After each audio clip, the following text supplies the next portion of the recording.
Aussie.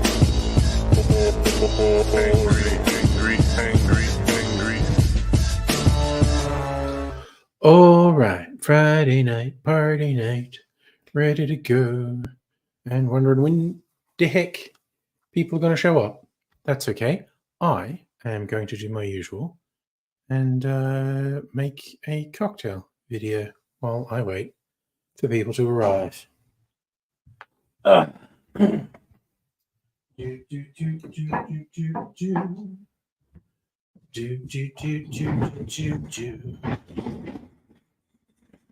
Freedom, the big bad noise. Right, let's make this. Oh god, I didn't bring my freaking cameras in here. What an agent. Right, I don't think there's anyone to apologize to, so.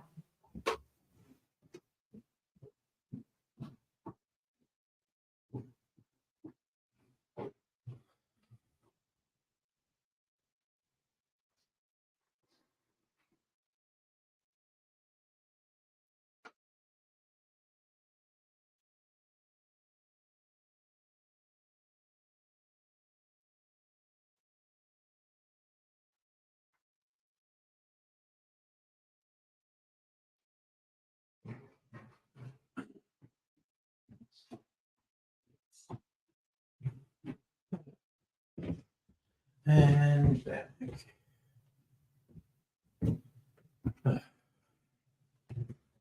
back. Strict Sega.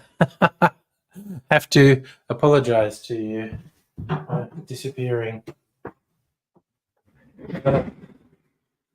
And Loogie, hello. Oh no, you overdid it on the mead. It's tempting when it tastes so yummy. Me, I'm potentially about to overdo it on daiquiris. I'm going to make 3 daiquiris for a daiquiri day video.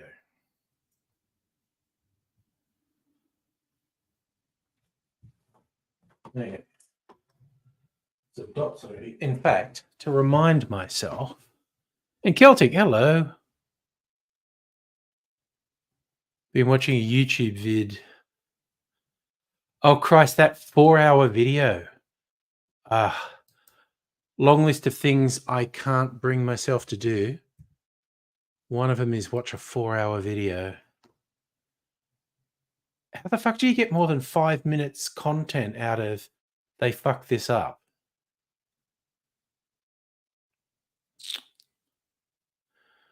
July 19th. Daiquiri Day. Right. Right, this is going to be a little bit of setting up. I'm going to make 3 daiquiris.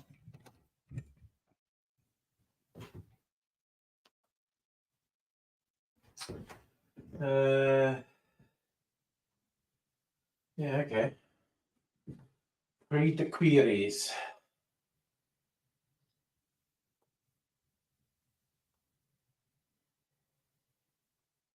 You know what I should do? I should make them half size.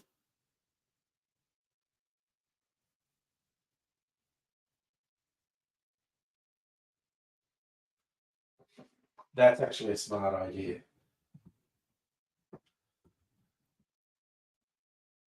19th of July.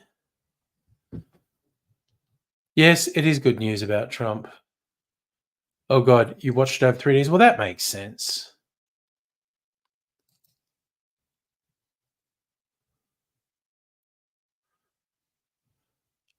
Oh, did I? Yeah, that was an H Bomber guy. That was over an hour, right? Was it? I don't even remember. Same deal. I did eventually watch the H Bomber guy. I think it took me weeks to watch it all.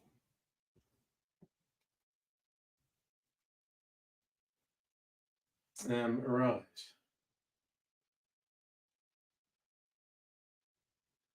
Video.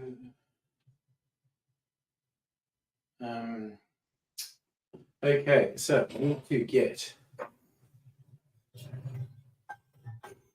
various things. I need to get Italicus.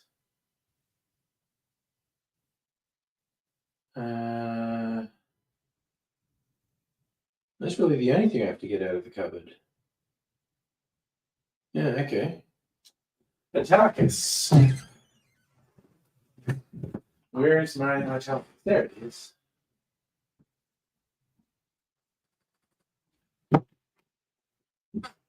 Right.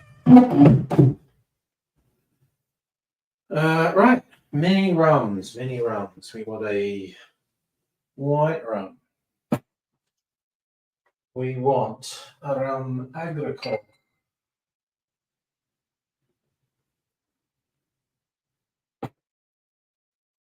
We want an aged rum. A couple of Archiros. There's this one.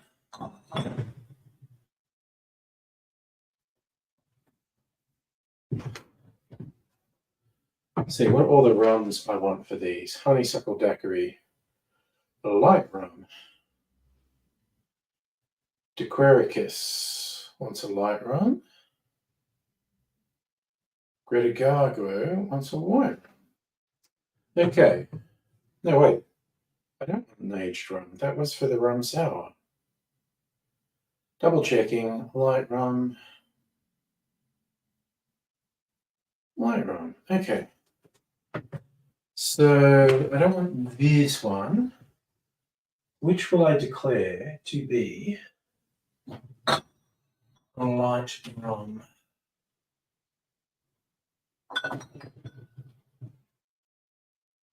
Skill is cut. All right.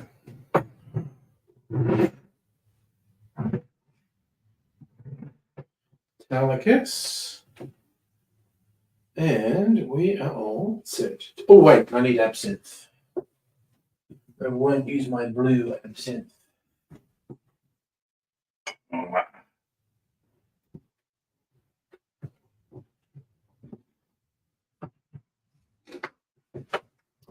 Okay. Hello, Megaleech. Celebrating party night with great news. Yes, it is a good reason for a party.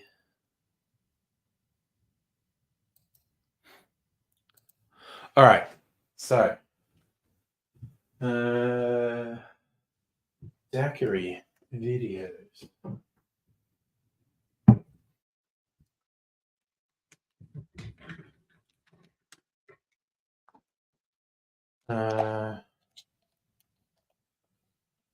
Hang on one sec. I need to check what their recommended garnishes are. Okay. Okay, DeQuericus. I am not using a fucking wedge of lime. Lime's too expensive for that shit. What do they say for a Greta Garbo? What's the garnish on that? Star anise. Okay, I'm not really going to do that either.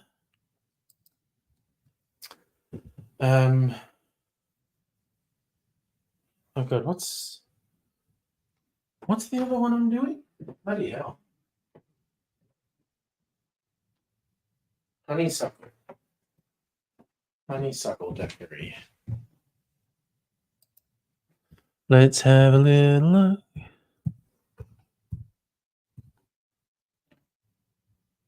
Honeysuckle daiquiri. What are you recommending for?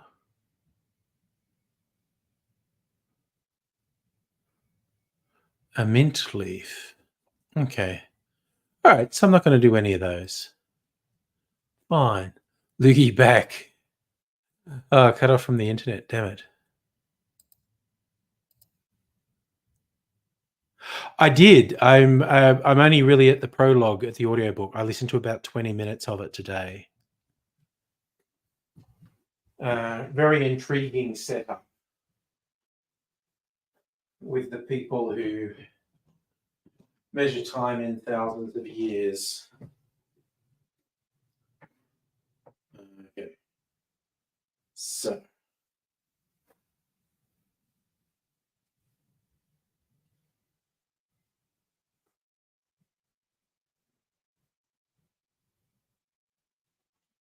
Okie dokie dokie doo.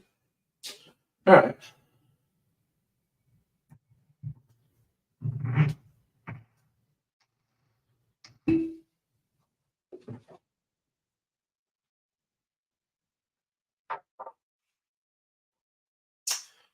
All right. I think I'll make all 3 daiquiris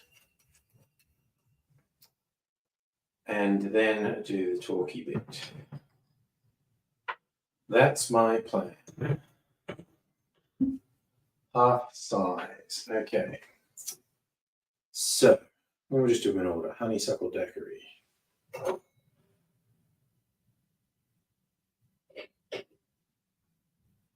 Oh, lemon juice. You know what? Fuck it. I'm not going out and get lemon juice. We'll go with lime juice. Do.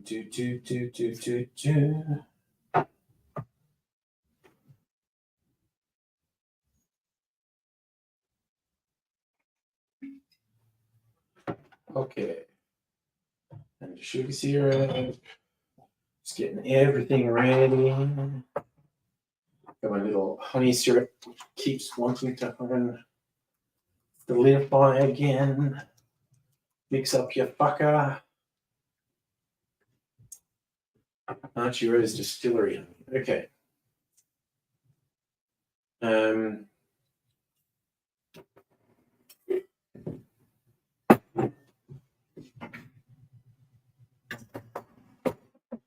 Okay. Ready, steady, spaghetti. Honeysuckle daiquiri. Okay, so I'll do 30 mils of the rum.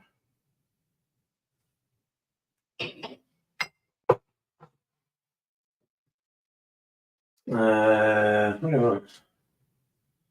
7.5 mils of the juice. Juice is loose.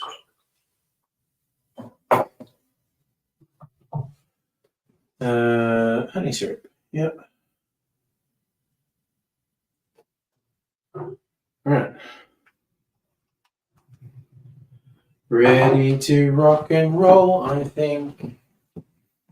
Okay.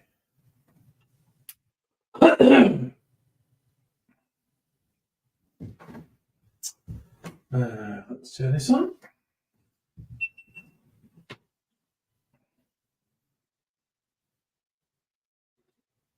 Yeah, okay.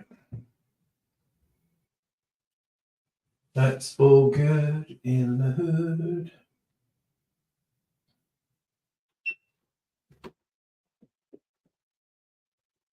Okay, so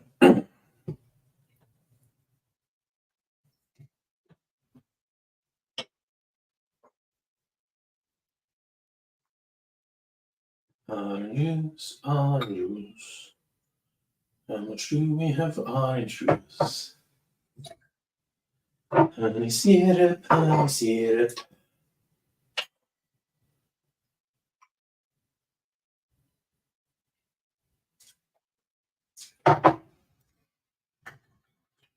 Oh my god, that's a fantastic honey. Yum.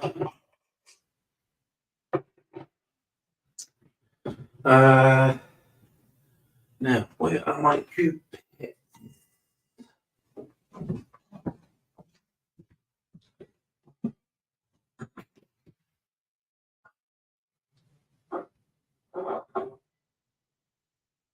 No, come on, stop. Oh, wait. Oh my god, I'm in Egypt. Seriously.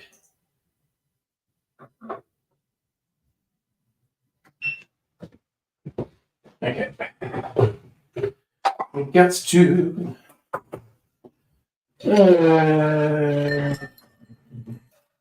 It's the ice, baby.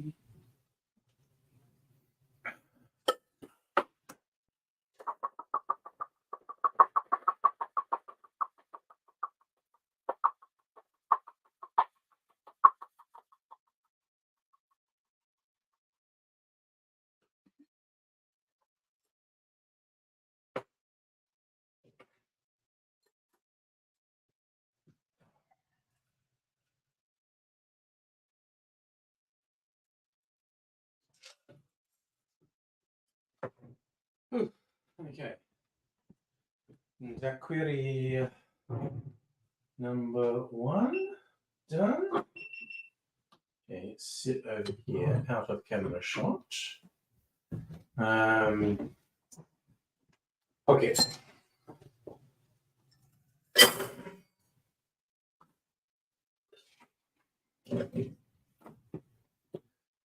Query number 2.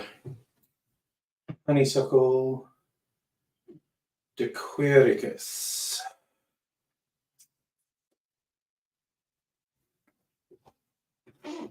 Okay, let's go.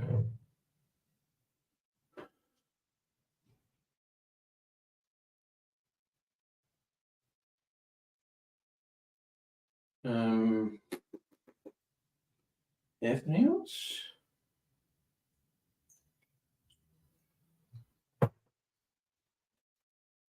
And lime juice.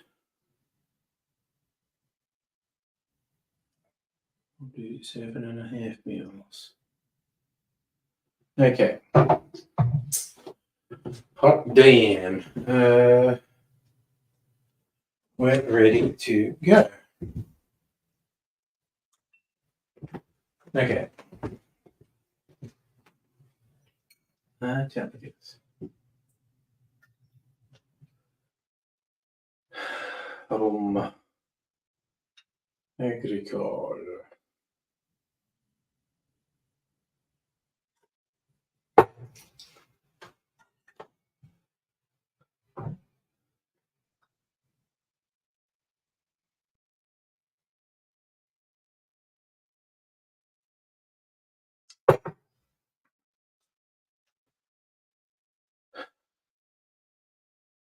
Sugar syrup.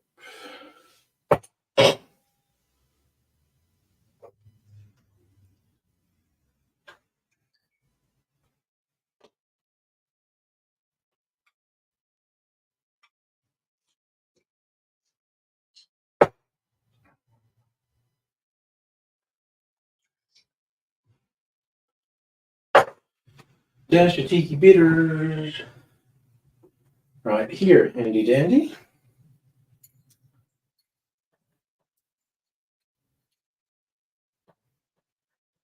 Ooh, I should have put less than that. That's okay. Okay, that's the ingredients.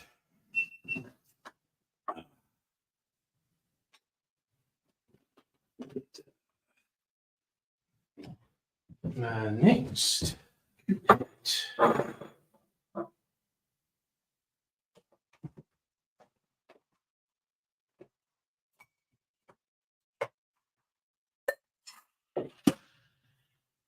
I almost didn't record this like a fucking idiot.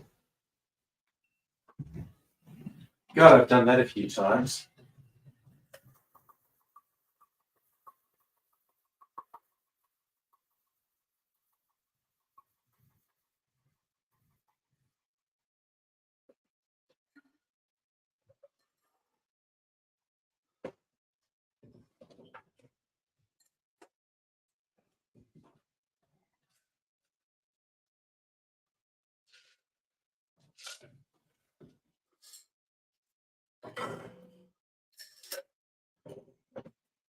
Okay. Query number 2.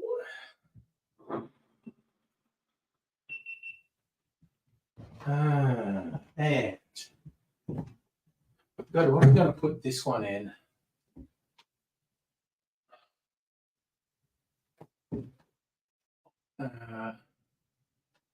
Sorry, I'll put it in this one. Just got to improvise with this one. Okay, so the Greta Garbo. Okay, so wire run. Do do do do do do do do do.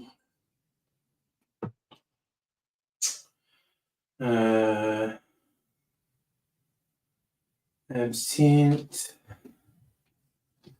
Really, just the teeniest amount. About that much.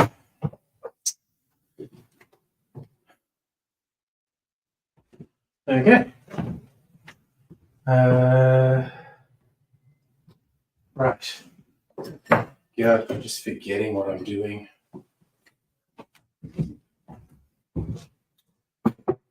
I promise I will sit down after this. Okay.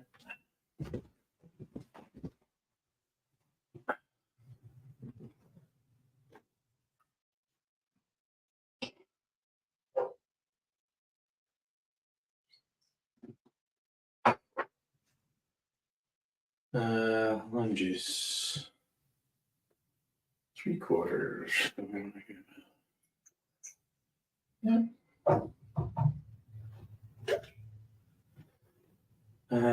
And 1/4.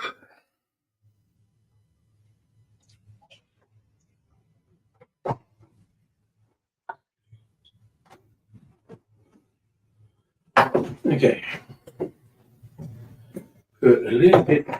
Oh, it's that. You can stop. Put a bit more ice cream at this one.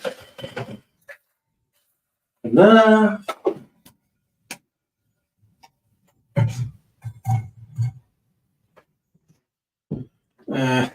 Put this little this here.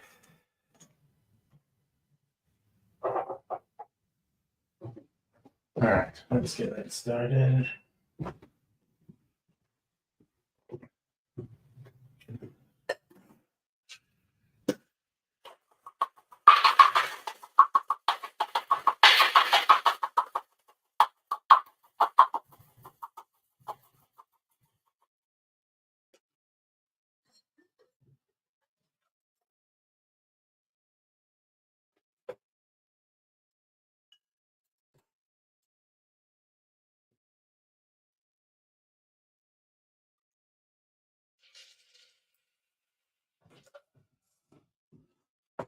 Okay.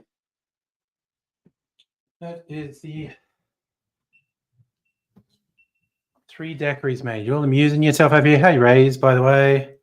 You're sore. Been working too hard, man. All right.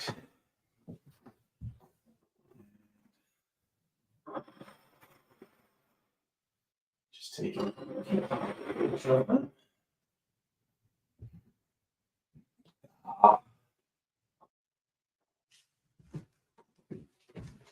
I like it better with the lids on the bottles.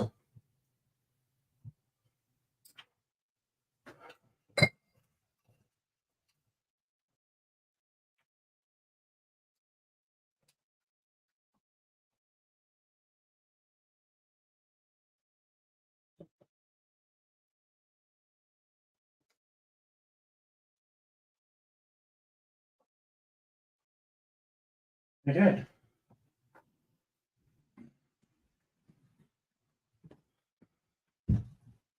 Down with that.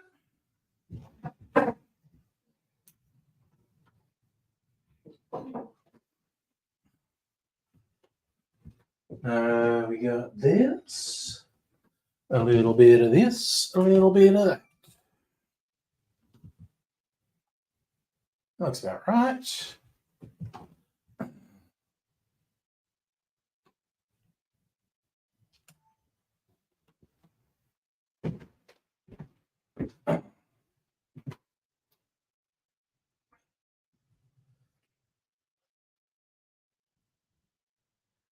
G'day, cocktail lovers. July 19th is Daiquiri Day.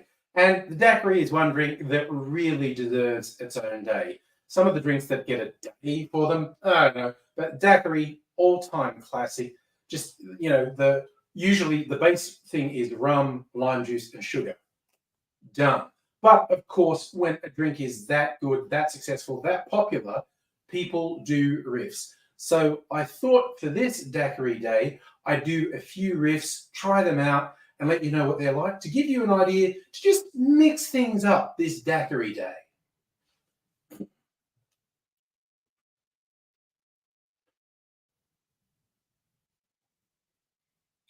Now,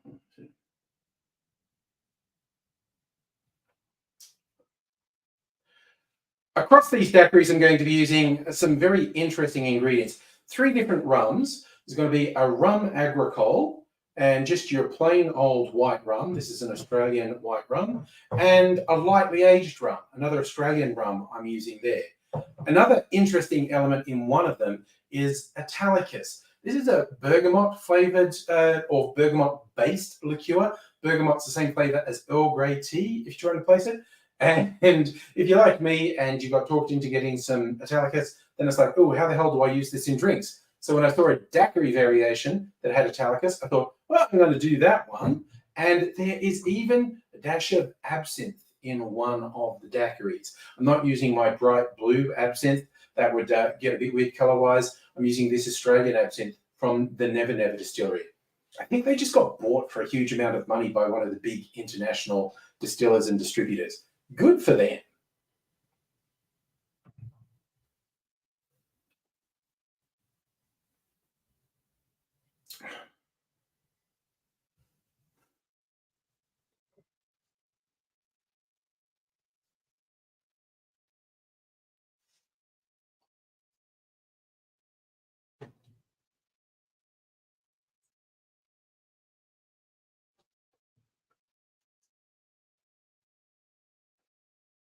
One more thing, as I'm making three daiquiris and I'm going to sit down and drink them, I'm making them half size. I'll give you the ingredients and the volumes for a regular size serving, but here's my little mini coupette. I'm just making them half size.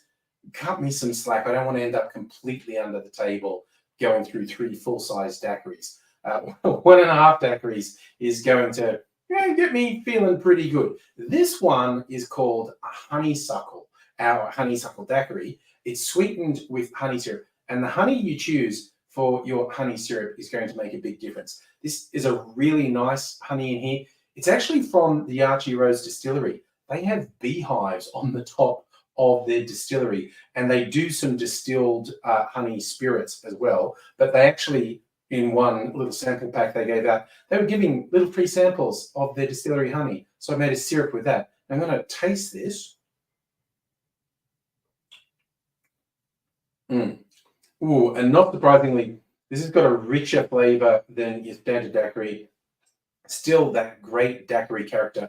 I really like it. Here's how we make it. In a shaker, you put 2 ounces or 60 mils of a light rum, then half an ounce or 15 mils of lemon juice, half an ounce or 15 mils of orange juice, and about 2/3 of an ounce or 20 mils of honey syrup. Add ice to the shaker, shake that good and hard for 10 or 15 seconds to get it chilled and diluted, and you really want that honey syrup to mix in, and then you strain that into a chilled coupe.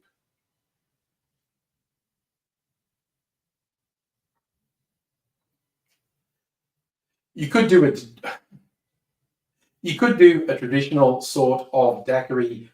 Oh, fucking hell. You could do a traditional sort of daiquiri. Oh, fuck. Garnish. Why can't I say the word garnish? You could do a traditional sort of daiquiri garnish, like a lime wedge, but because I'm only doing half size, that would look weirdly oversized on my coupette. So I won't be using garnishes for these. But first one off the rack, the honeysuckle daiquiri, really nice.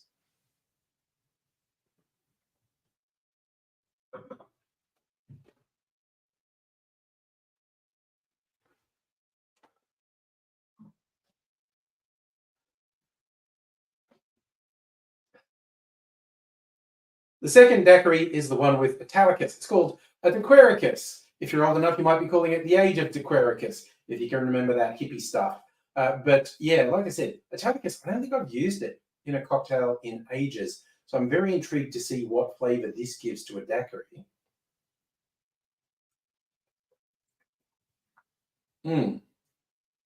It's a softer, almost floral element that it gives to the daiquiri. Another really interesting variation. Here's how we make it.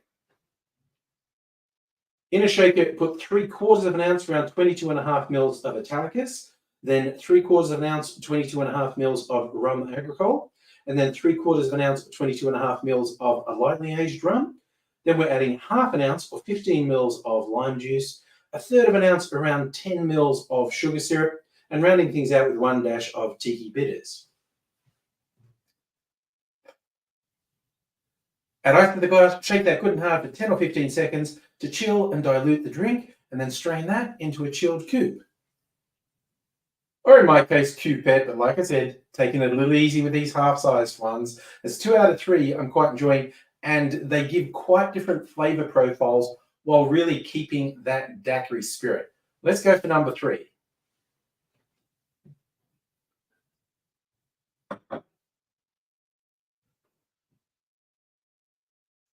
Also, excuse my improvising with, I don't think I took a fucking picture of these. Fuck,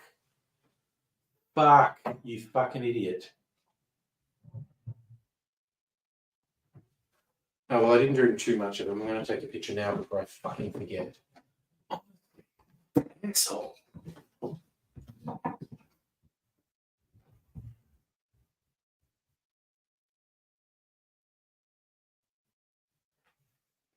No, that's really bad framing. Dude, why are you framing that so badly? You lot, fuck off.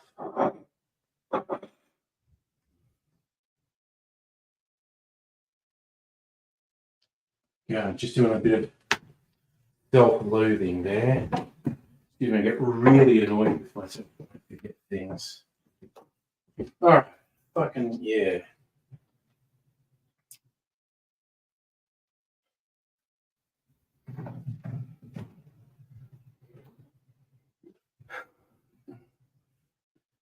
Number 3,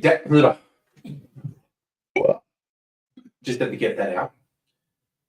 Number 3 daiquiri variation is called the Greta Garbo. And excuse the improvising in the glassware, I only had 2 coupettes and I wanted to have them all side by side rather than do them one at a time. So this is what I'm doing this one in. This is the one with absinthe in it, which I'm really looking forward to see the effect of.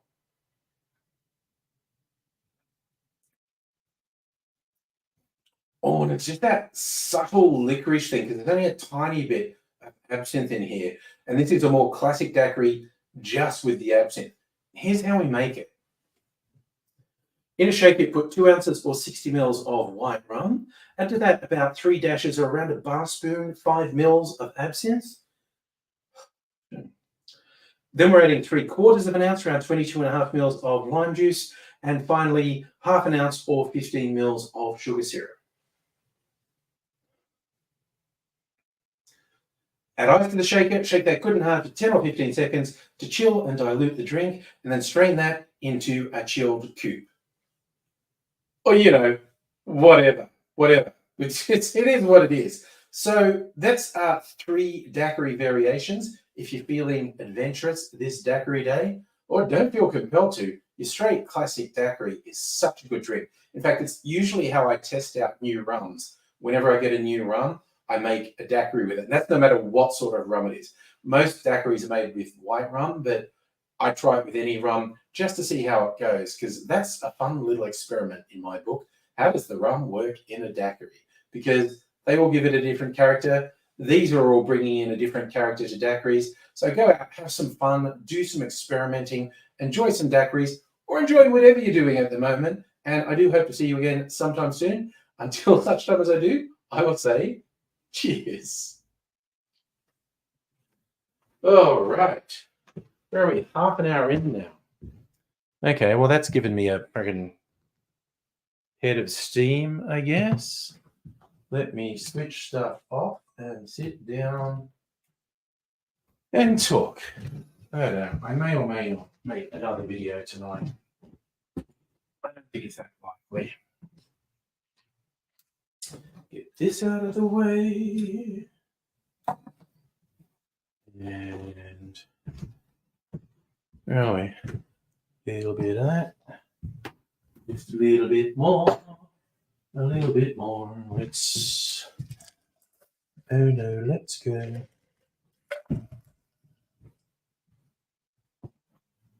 Let's go. Oh, all the daiquiris. I've got all the daiquiris. Bring my chair around. And I'm sitting down and saying hello to everyone all over again.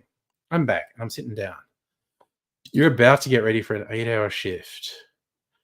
Huge contract for Notre Dame Uni in Frio. Neat. Good one. Betting you won't be so optimistic by the end of the shift. Dude, well, you know, it is what it is. Keltic, you've been watching cave exploring videos. Oh, God, those things freak me out. That fucking freaks me out. No, I have gone through caves, but there's no fucking way I do that. When you see those videos of the people just crawling through the spaces, no. So no. I've been into much more open caves. None of that wriggling through narrow spaces. That's bullshit, man. Caves are cool, but I'm not doing that. So how you doing? Good. Got your renters insurance fixed? Oh, nice. Oh, well, everything's coming up loogie. Got to recover from your overindulgence with the mead.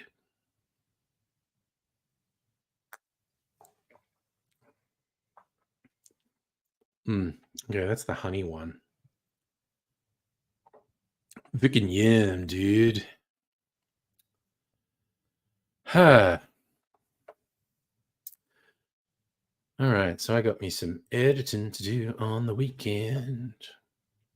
1, 2, 3, 4, 5, 6, 7 day weekend. Hello, Dr. Abigail.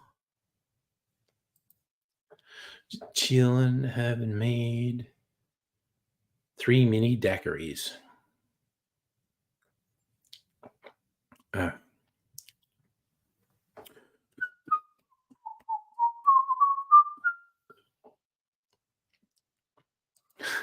It was the mead that did it. Used it to boost your charisma.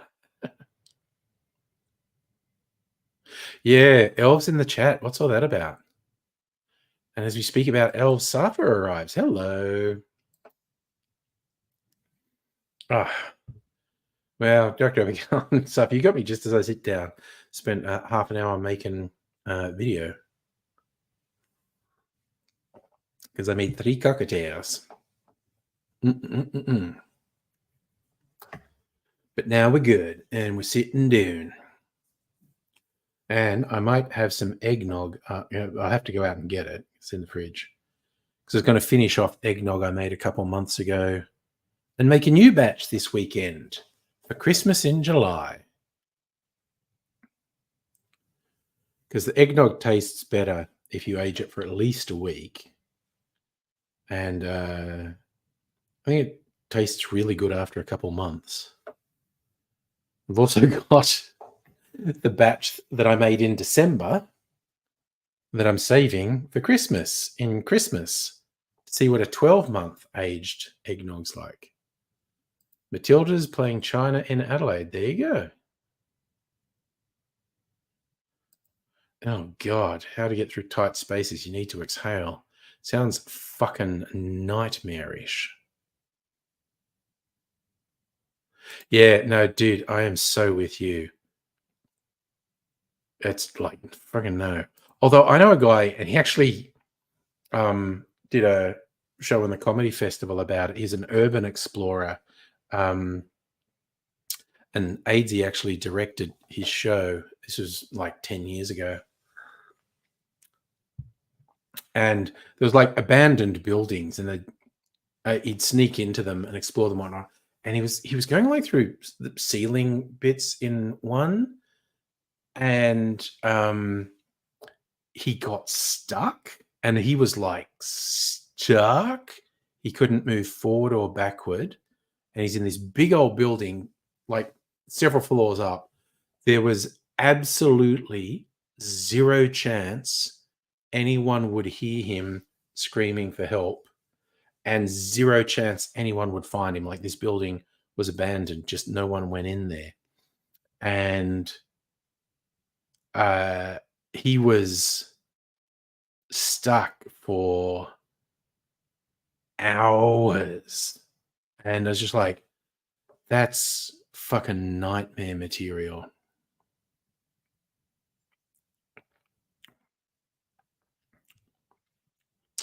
Hmm.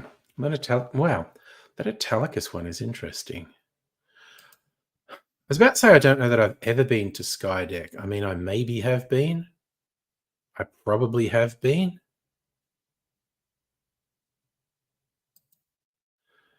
But I couldn't tell you when. Because you just made me think of the Rialto. Um, uh, they have a rooftop cafe bar thing, and like they serve breakfast there. And one morning, all these um, uh, business people are having their business breakfast, and these 3 guys in suits rock up. Nothing wrong about that. And they just sort of walk to near the edge, and there's a quite high glass thing, to stop anyone climbing up or accidentally falling over. And these guys just walk up, and they throw off their suit jackets. They've got parachutes on their back, and they leap up, and they actually climb over the glass thing and leap off the building and parachute down and run away. I thought that was hilarious. It's kind of stupid, but people who do that are just fucking into risking their lives, because no matter how they dress it up, that's what attracts them to the idea that they could die. Whenever government says no, base jumping is illegal because it's too dangerous, they go, "It's not dangerous. We do all these safety things." Fuck off. You only do it because it's dangerous.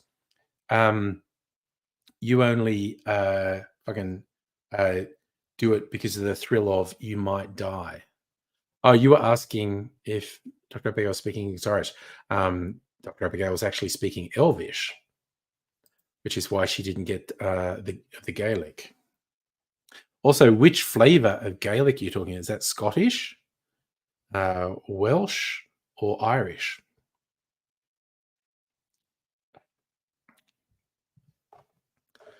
Oh yeah, fuck knows how many people die in those caves, Celtic, particularly if they do it alone. It's just like I know. Okay, so you were speaking Irish, Gaelga. One of my earliest YouTube friends is Irish, and he's actually quite fluent in Gaeilge.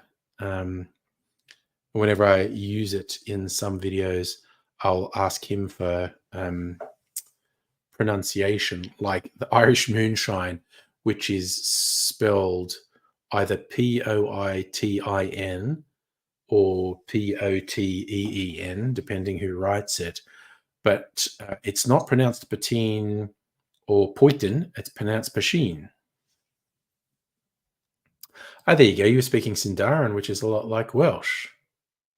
And Quenya like Elven Latin. There you go. Yes, because Tolkien was, among other things, a linguist, which is why he was so into creating his own languages. Okay, so that guy who got stuck had someone, his twin was with him. But yeah, oh my God. See, this is just stuck in my head now. The idea of wriggling through tight spaces and getting stuck. It's fucking nightmarish. Yeah, well, structure is probably quite similar, Loogie. Heavily inspired by the Celtic cousin, Welsh.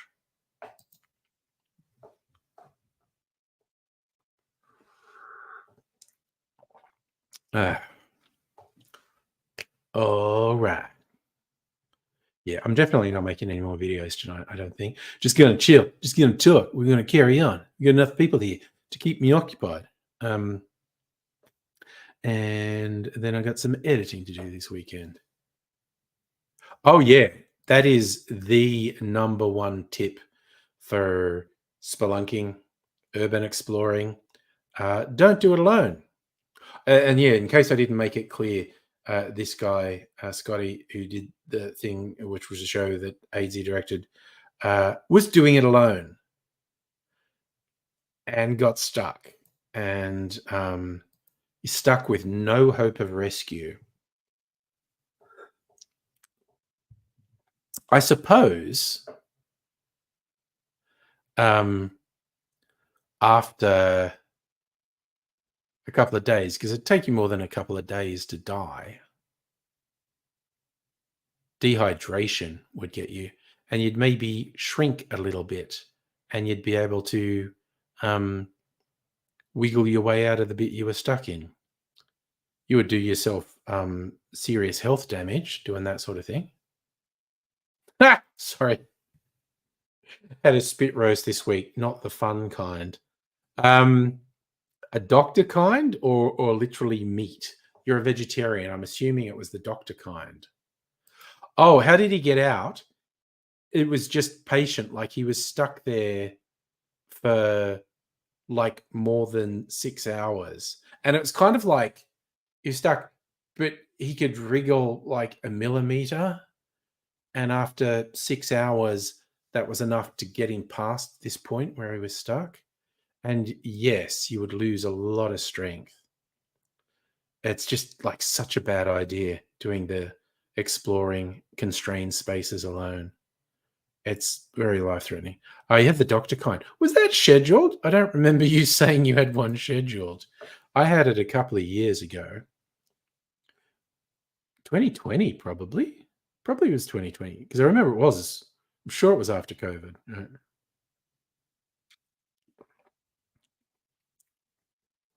Where the anaesthetist ended up saying, like, I think you've got sleep apnea. You should come in for a sleep test, which I did. And it turns out I had sleep apnea. So now I use a CPAP machine. Yeah, Celtic. To be fair, in my case, very wide open spaces for other people would tight spaces for me. Oh, I could kind of watch other people like again if they're just like abandoned buildings or shops, but constrained spaces are bad. Yeah, visit dead malls. Yeah, I have to admit, I don't know if any of them are still on YouTube, but remember all the people? They were usually Russian, and they would like be dancing on ledges on skyscrapers and like fucking crane arms over skyscrapers, and they'd just be hanging off them. Uh, and that's real butthole clenching stuff because they are always just a second away from dying. And in fact, there were a couple of videos that showed someone doing that shit and falling. Very unsettling. Okay, so you did schedule it. There you go.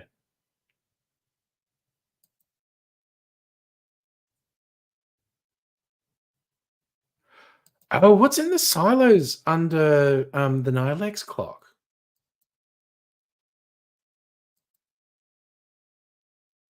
Yeah, Sapa. I think it literally was, and I had a Russian friend on YouTube, and I was going, "What this is all about?" And I was going, and she's saying like life's worthless here. So doing things that risk your own life give you an illusion over control in a world where you have no control. So doing shit that has a high chance of killing you makes you feel alive. I thought, wow, that's fucking gloomy. Luigi, it reminds you there was a workers at Complex speaking Spanish, figured fuck with them, walked up with your Beth's redneck look and started speaking mostly fluent Spanish to them. Nice. Jaw hit the floor. I'm sure they probably appreciated it after that as well. Dr. Abigail, you're woken up by the nurse. Nurse asked how you're doing. First thing he said, I feel like I was abducted by aliens and anal probed. But you don't remember they told you that. Uh, I have to admit, the one thing that I marveled at getting the spit roast, waking up not feeling it. I thought, because tube went down my fucking throat and another one went up my butt. I thought my throat would feel sore and my butt would feel sore. And they didn't at all. I was amazed. Oh, did you, Dr. Abigail, did you get the twilight anesthesia or general anesthesia? I'm pretending I'm really knowledgeable. I'd never heard of the twilight anesthesia before they gave it to me for the spit roast. And the anesthesiologist, anesthetist, told me what it was. He's going like, you're not actually knocked out like with general, but you won't know anything. It will, to you, it will be the same as being asleep. But you will also wake up really soon afterwards with no after effects. And I did. It was like I was awake an hour later and they gave me food. You know, people talking, eating their dinner while they talk about spit roast. What would be really funny is if someone had a home barbecue and they'd actually cooked a spit roast. I'm sitting here talking about spit roast.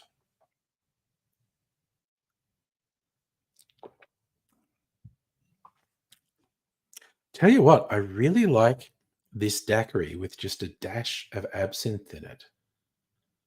Kind of like a martini with a dash of absinthe is quite good. Okay, so you got the Tyler. No, General fucks you up. Like, you're fucked up for hours after waking up from general anesthetic, and if you eat, you'll throw up. I was absolutely amazed just after I woke up. Like, literally, as soon as they saw I was awake, they go, "Do you want something to eat?" And I was like, "Am I allowed to eat?" And I went, "Yeah," and they gave me a sandwich. Holy shit! You had 32 millimeters of rain. It mostly misses. I reckon we had 1 or 2 millimeters of rain. It was more threatening rain than actual rain. Windy. I don't reckon we had more than a millimeter or 2. And today was windy and dark and what, but no rain. Oh man. Okay. Okay, this is one of those good drinks that every time I have a sip of it, I'm like, oh yeah, this is good. Man, I like this. All right, I might make a big one of that one day. The Greta Garbo daiquiri. Oh, see, I didn't eat after general and throw up. I drank. I think it was Fanta, and I felt really sick. And I think they injected me with something in my throat, but like the vomit was just bright orange because I'd been drinking Fanta, and they were mad at me because I wasn't meant to, and I did it anyway because I was really thirsty, and they were mad at me.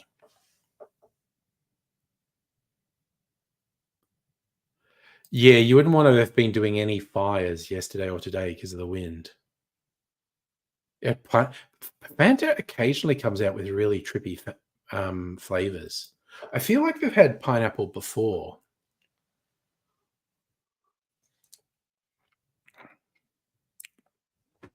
Yum. Fucking yum. Okay, that's a good start to the evening. But to get another drink, I have to. It was 9 o'clock. There we go. It's a different sort of thirst, Safa, with spit roasts. Uwer matron, what can we say? What do I do? Might do eggnog. Because like I said, I'm gonna make some new eggnog. So I want to use up the old eggnog. I don't even remember when I made that. A couple months ago at least. Yeah, it's probably a shit ton of sugar. Oh, Strictly Sega, what have you put on Discord?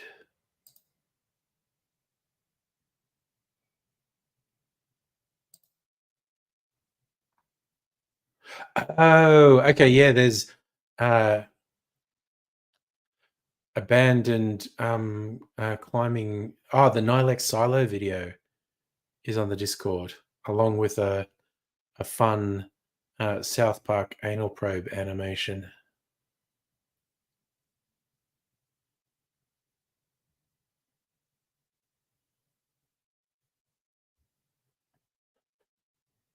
Fun anal probe animation.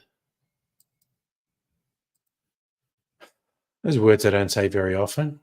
Oh, is it a sugar-free pineapple Fanta? Damn. Look at your beard goes down the middle of your chest.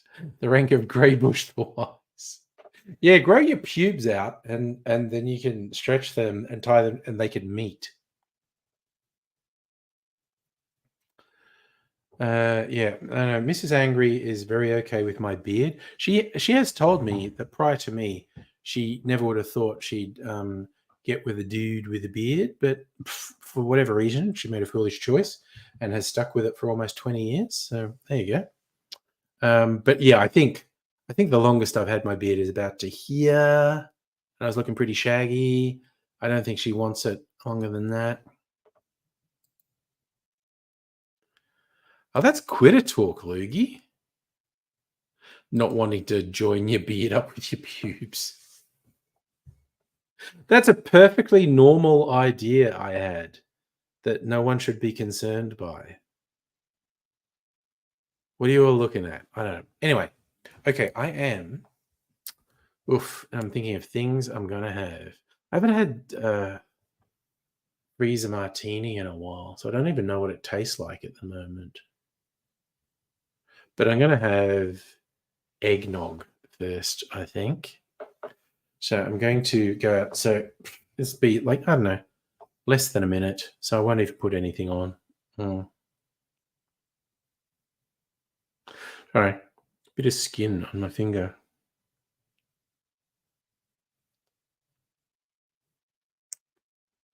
Yep, that was stupid. I'm probably going to bleed. You wanted to know that, didn't you? Well, I was literally saying tangle them, just permanent, adjoining, adjoin. I think there's a philosophical thing as like joining of the head and the genitals, the thoughts and the urges joining. I think there's a whole philosophy in it. I'll work on it. But my immediate philosophy is I need egg. So I'll be back really soon.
All right, I got eggnog.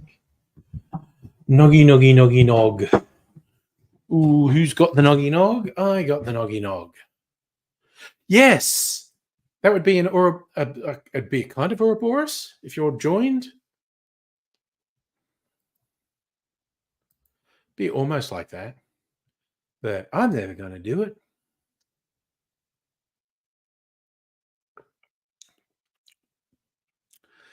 Fucking yum, man, that is yummy. Very yummy. Okay. So now I'm all kind of anticipating making new eggnog. It's a fun process that takes a little while and makes a bit of a mess. Whip up a bunch of eggs and milk and cream and sugar and booze. But I'm going to make a fresh batch of my spiced sugar syrup, which I make by slicing up apple, covering it with brown sugar, and the brown sugar liquefies because it absorbs the moisture out of the apple, and then toast some cooking spices in a saucepan, and that's just whatever I've got. It's like cinnamon and allspice and cardamom, and what else do I have out there? Nutmeg.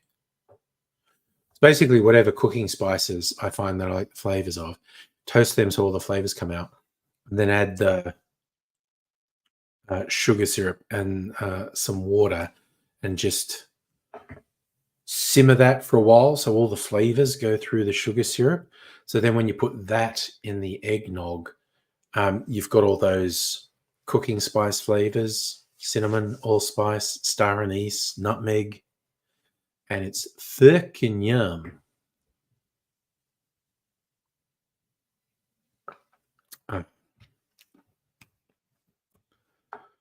For some reason, I used to think I didn't like eggnog, but I really do.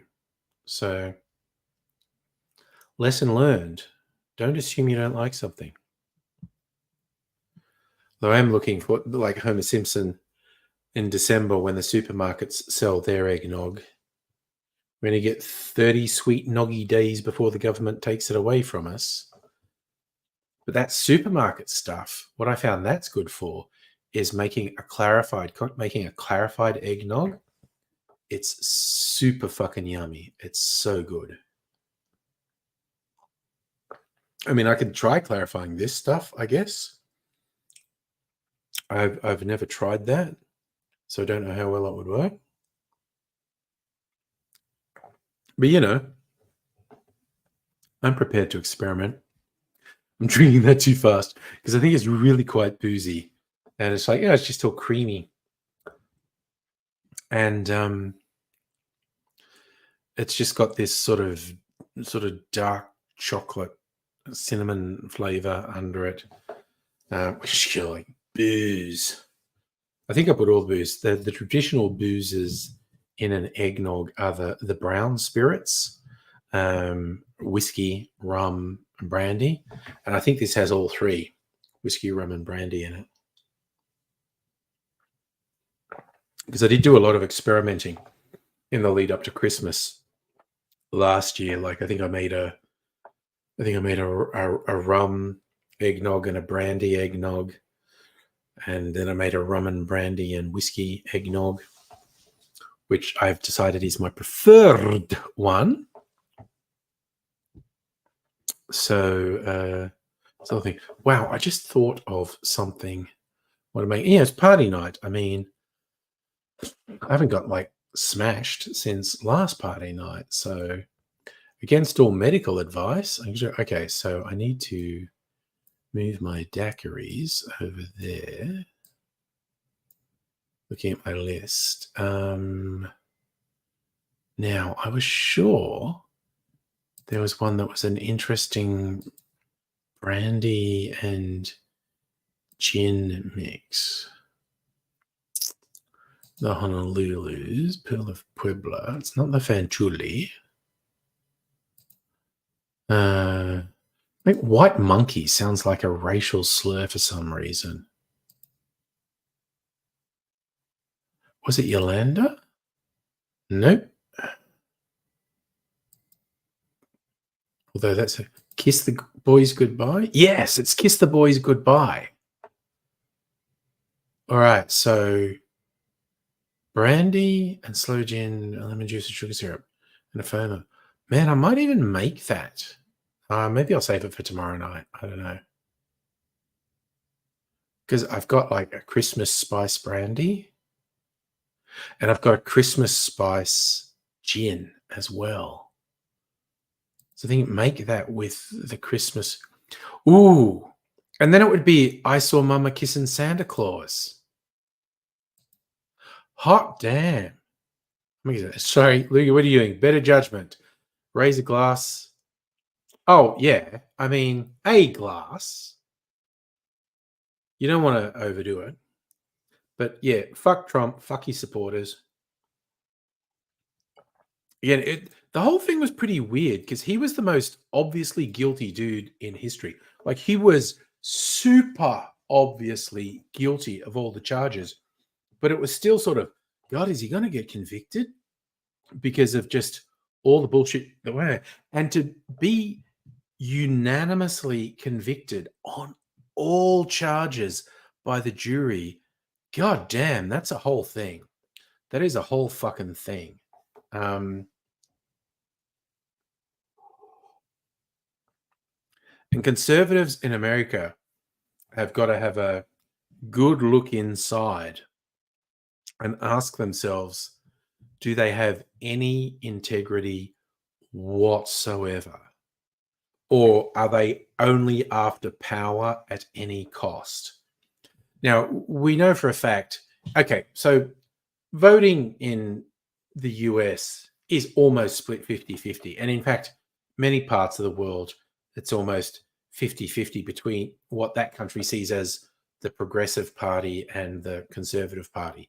And that very, very, very much varies according to different cultures. But the US in particular is very close to 50-50 split with Republican voters and Democrat voters. So, and so if we say like 50% of people are going to vote this way and 50% are going to vote that way, normally, and we've seen the evidence, about 30% of the voting public are fucking insane and are treating Trump like he's a fucking hero. It's just down to what do the other 20% do? And hello, who's this on Twitch? Okay, Klopp? I apologize. I can't work out what these, but I'll call you okay. And as I always do when people join on Twitch, explain I use a service called StreamYard to multi-stream to multiple platforms. Most people watch me on YouTube. Some people watch me on Twitch, and thank you for joining in and watching. And some people even occasionally watch me on Facebook. So Abigail, you reckon his trial lawyer did so badly, it's almost like he did it on purpose. That they did seem to really fuck up. Yeah. No, but he's not going to be. Like I said, 30% of the US has this insane reverence and adulation for Trump, which is straight up terrifying. But then there's like the other 20% that are traditionally Republican voters really have to have a hard look at themselves and ask if they have any integrity whatsoever.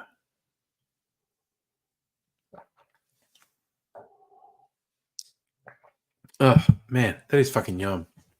Now, thinks to self, I should probably split things up. I pace myself. I haven't drunk that much in the first hour, but I should do the non-alcoholic drink before going because I've got a real temptation to go out and get the freezer martini. But we'll do non-alcoholic drink for, I don't know, probably take me half an hour or so to get through this. I don't know. And and that's also just reminded me how good a highball this soda makes, mineral water. Oh, that actually tastes really good, sort of washing my palate over. Abigail, there was a Casey's lawyer could have made would have cast serious doubt on the whole case. Yeah. Well, who the fuck knows? Because I didn't pay any attention. It's interesting. You've clearly done some looking into it. That the person was a good trial lawyer, because it seemed like Trump birthed through the good lawyers and he's just down to bad lawyers. Well, Rays, I think that's an open question.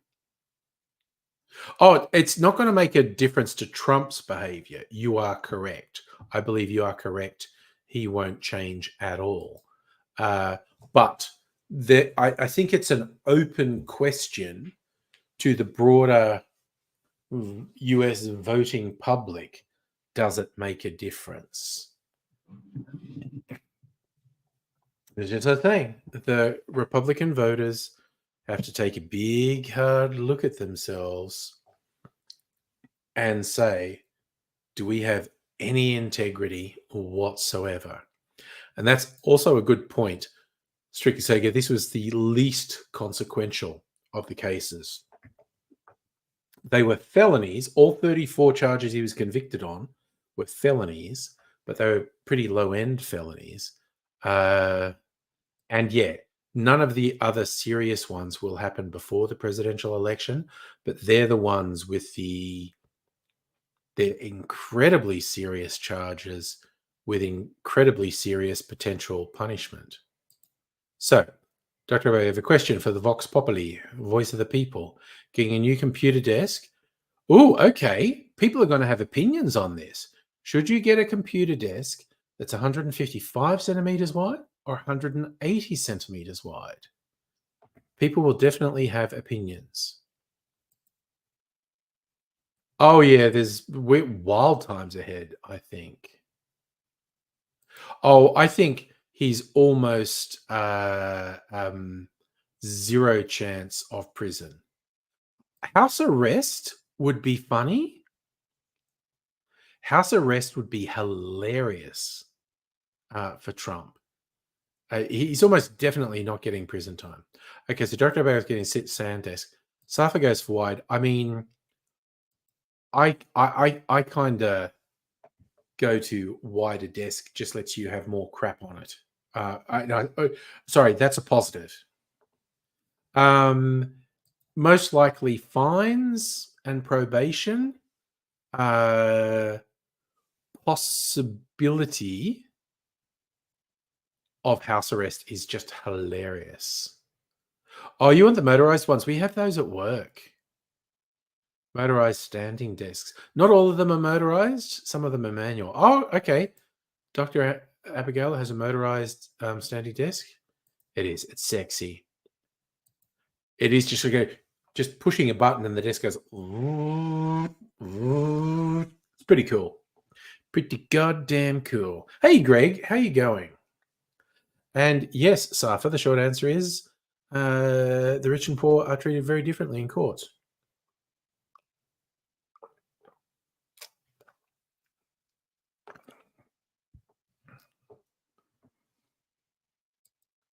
Raise, who knows if you'll get probation? Pay this, yeah, but he's very high risk of getting a conviction for contempt of court. Yeah, but and see, this is what I'm saying. To that 30% of the voting US public, that bullshit message Trump puts out, they just lap it up because they're fucking morons. They're absolute fucking morons. But the question is, the other conservative voters, what will they do? Excellent question, Greg. What could Trump do as community service? Yeah. I'm honest, Dr. Abigail, if you have the space for a 180 centimeter desk, there's just so much extra functionality that allows. Okay, I think your typing is letting you down, Safa. Did I see? No. So if I'm understanding you, someone in the US who'd been disqualified for driving drove to court and actually videoed either their drive to court or in the court, which I'm sure wasn't allowed. No, yeah, I agree. If you get the big desk, we all gonna see it. Hell, we might do a stream from. We haven't done a stream from Dr. Abigail's place for a little while. Need hydraulics to tilt the desk like the lowrider cars. Oh, Kanye's kind of disappeared. There was a couple of years of Kanye doing extremely unhinged shit, but I feel like he's faded away for a while. Oh, so Lukey, you saw that too. Oh, and Strixegi, you know it as well. He was on a Zoom call with the court. Good Lord. So he was driving, doing a Zoom call to the court. Is that what we're saying? Because, god damn.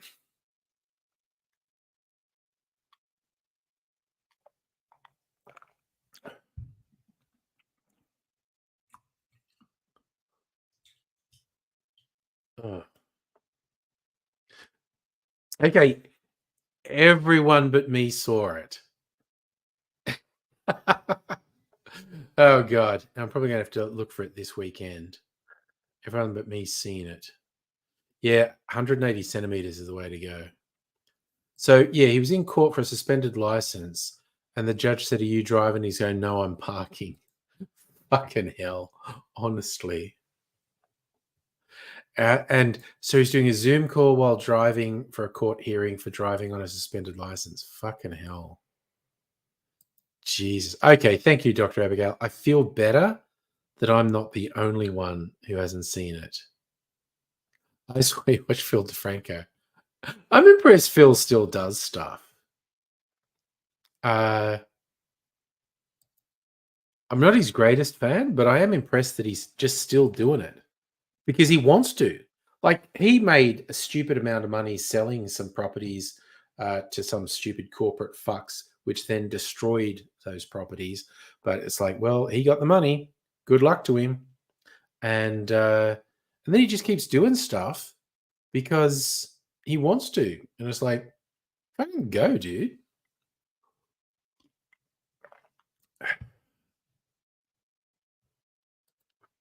Yeah, sob sit stuff. I'm allowed to drive, yeah. So this guy got ordered to turn himself to county jail. Damn. I love that. The idea that the judge he's not mad, just disappointed. I did see, I think Loogie shared it on the Discord. I didn't watch the video, but I saw the thumbnail that he did the thing about the Australian guy locked up for sharing the secrets. All right, he legit had that look. Okay, that's pretty funny. Face of the dude when the judge clicked on. Jesus. Okay, this does sound surreal, bizarre, and entertaining. So, my sort of thing, basically.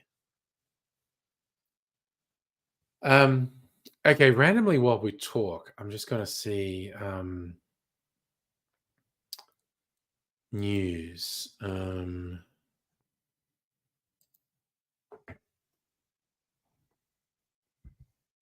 So I'm gonna what suspended. Oh yeah, it auto completed. Suspended driver Zoom. US man, as on ABC, US man on suspended license appears in virtual court via video while driving. I'll see if I can get a.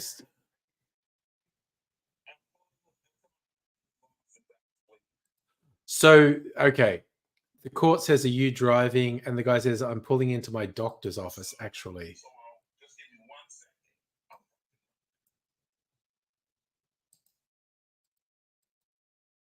okay. This is the judge's not angry, just disappointed face. I'm just gonna show it.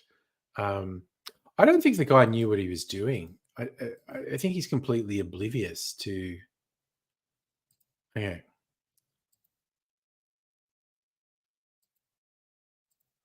so this is. Oh wait, it's gone black. Why did it go black? Maybe if I don't have sound on. we can get away with it.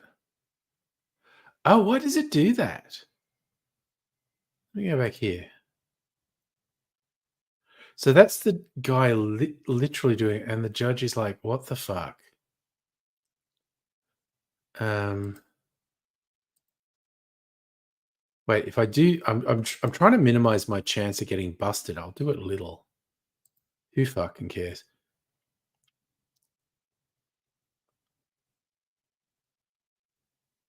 I'm not going to put the sound on because I don't want to get busted.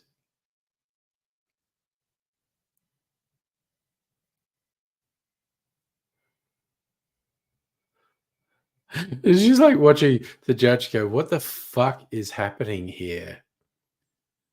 And bro in the car. Oh, there's the "I'm not angry, I'm just disappointed" look. Bro in the car doesn't seem to understand why you upset at me. It's just it is very weird. And I like the guy's rolling his eyes. Why are you upset at me?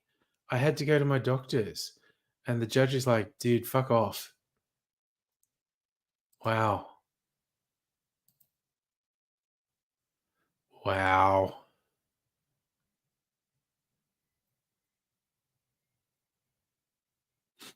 It's just like he's genuinely surprised when the judge goes, "Well, you're fucked now." And it's my God, people.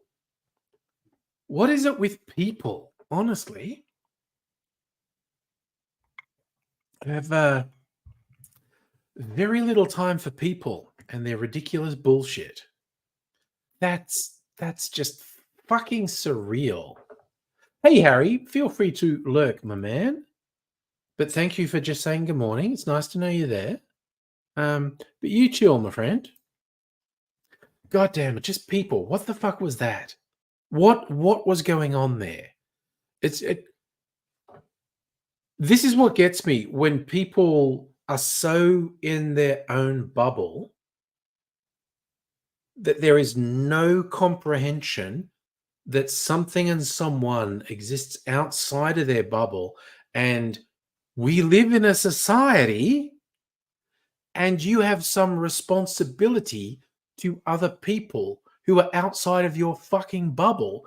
And that was a classic example of someone. It's like he wasn't being malicious, that he was genuinely failing to comprehend, like, dude, what the fuck? You can't do that. What are you fucking thinking? And it's like he genuinely didn't get it. He was not acting with malice. He was acting with pure self-absorbed ignorance.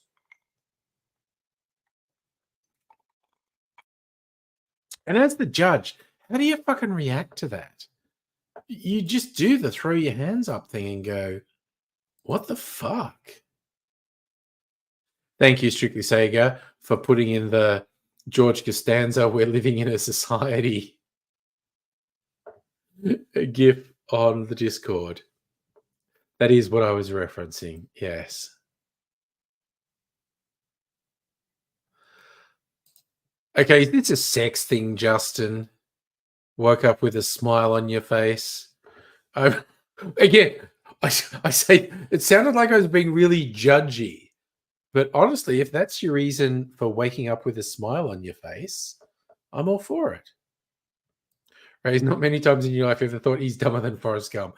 Well, it's just like, again, just a complete lack of self-awareness, a complete lack of consciousness of the world around him. That was fucking stunning. It was truly incredible. All right, you were referring to Trump. I don't know. I just thought it might have been a sex thing. Well, yeah, stupid is as stupid does, as Gump said. Trump, same thing. God damn. What the hell? What the hell?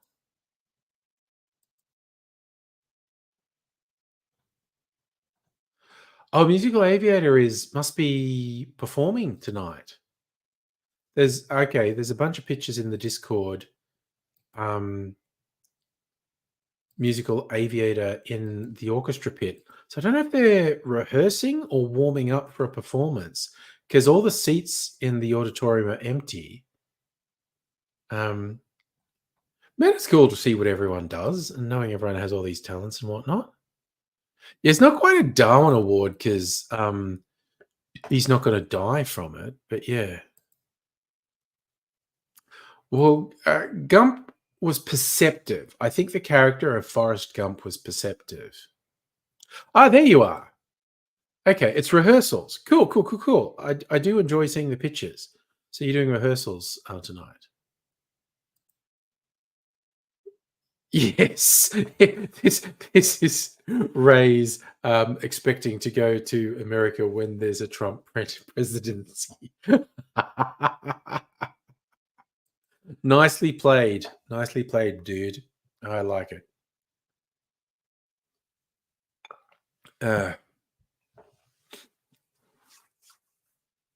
So yeah, this is the world we live in. You know, even funny court Zoom things is just making me flashback to the COVID court thing where a quite old lawyer is going in on Zoom and his grandkids had been on his computer and they put an overlay on. So the person talking on Zoom looked like a kitten talking. And the dude didn't know how to switch it off. And he literally says, where everyone's laughing about the fact when he's talking, it's an overlay of a kitten talking. And he literally says, I'm not a cat. It's just like, it was so funny. Can't forget the beautiful man Biden, his amazing stance. Oh God, they both seem to be borrowing Australia's nightmarish treatment of fucking asylum seekers. Oh, you don't remember it? You should look it up. It was hilarious. Just this poor old guy who had no idea how to get rid of the overlay of the cat. Harry knows it. It's like, yeah. And it was just it was very funny because he didn't know how to turn it off. But it was so funny when he kind of sadly went, I'm not a cat. Dude, everyone knows you're not a cat. Just like, it was such a funny boomer stereotype. It was goddamn hilarious. Uh yeah, no, the cat lawyer was a fucking legend. Kvepe from Trump. That's Trump having a mini stroke. Been like, but I haven't done it for a little while, but for those who don't remember Dan Murphy's opening hours, the chief medical officer, after a particularly rough day of press conferences and whatnot, typed into Twitter, clearly thinking it was Google, just typed in Dan Murphy's opening hours. And he didn't delete it. And everyone's just like, I feel you, man. I fucking feel you. So, yeah, for about a year after that, whenever I was feeling stressed, I would just type into Twitter. Yeah, it was the Victorian chief medical officer. For about a year after that, if I was ever feeling stressed, I'd just type into Twitter Dan Murphy's opening hours. Oh, yeah, that guy with the driving thing, he's had to report to county jail. Talking about if you're on a Zoom call, someone looks like animated cats talking to you, telling you, well, but honestly, isn't that what a cat would say? A cat that was trying to trick you? Yeah, no, the cat video. I'm not a cat. It's just that was the best. It would have been immortally funny. Just some poor old boomer stuck on Zoom as a cat, not knowing how to change it. But the fact he actually said, "I'm not a cat." God, now we've brought that up. I want to do that in a work fucking Teams call. I'm sure there's an overlay I can do where I can just go, I'm not a cat. Brett Sutton released audio. I don't know what that is. Started lockdown, started Zoom meetings. Oh, there was a fucking dude who was working for the New York Times. They were having a editorial meeting, and then it was like, okay, we'll take a break.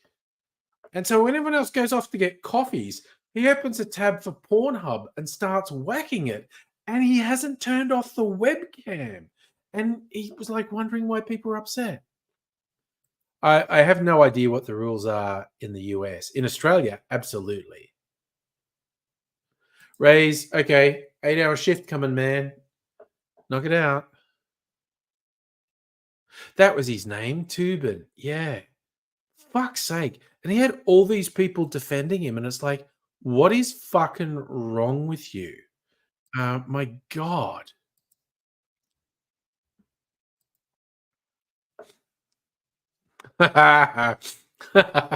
Strictly Sager actually put the GIF on Discord. I'm not a cat.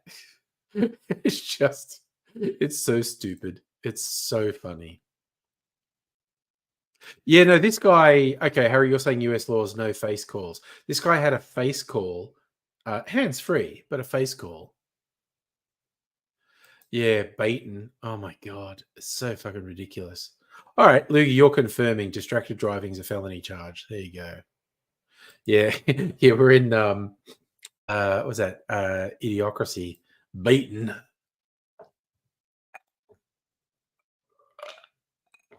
Oh my God. The world is ridiculous. Absolutely ridiculous. And you know, I fucking love it, quite honestly, the ridiculousness of the world. Uh, it's just a whole thing how ridiculous the world is. God damn. Now I just want to find more stupid stories. What happens if I look at news headlines?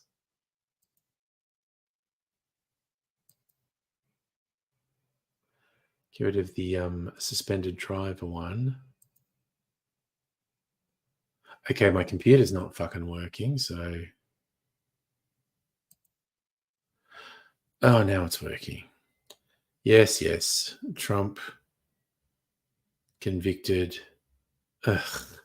Bruce Lehrman's trying to do an appeal. Who the fuck's gonna pay for you, you fucking stooge? My God, the sooner that fuck goes to jail on one of his other rape charges, be good. Ooh, the ANC is going to lose their majority in South Africa for the first time in 30 years. They need to. No party can maintain power for that long. Corruption just takes over. Ooh, farmers taking over the central business district. What's this about? 1,000 trucks and farm vehicles are in Perth for a large-scale protest against the planned cessation of live sheep export trade. Okay, the live animal export trade is fucking barbaric. It's fucked. Do.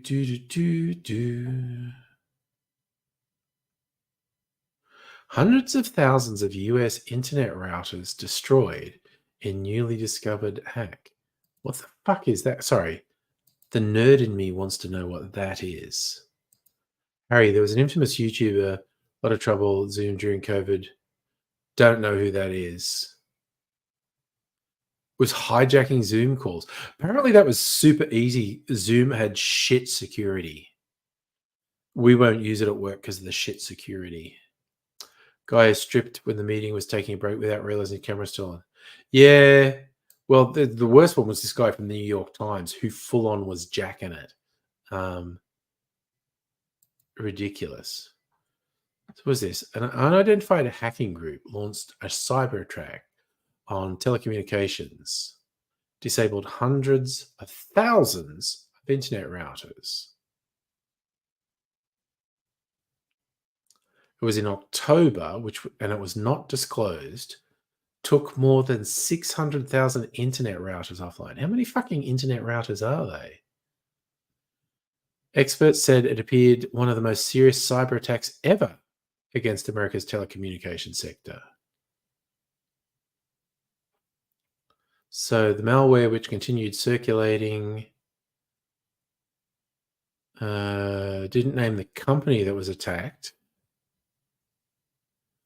Routers were disabled when malicious firmware update deleted elements of the router's operational code, making them inoperable. Wow. This is fucking weird. Comparison of the details with internet outages points to one entity, Arkansas-based internet service provider Windstream. Spokesperson declined to comment, as did the FBI, the National Security Agency, and Homeland Security. Researchers described potential consequences as serious. It's weird. That was only a small rural ISP, and they had 600,000 routers. See, this is I don't know fucking technology, man.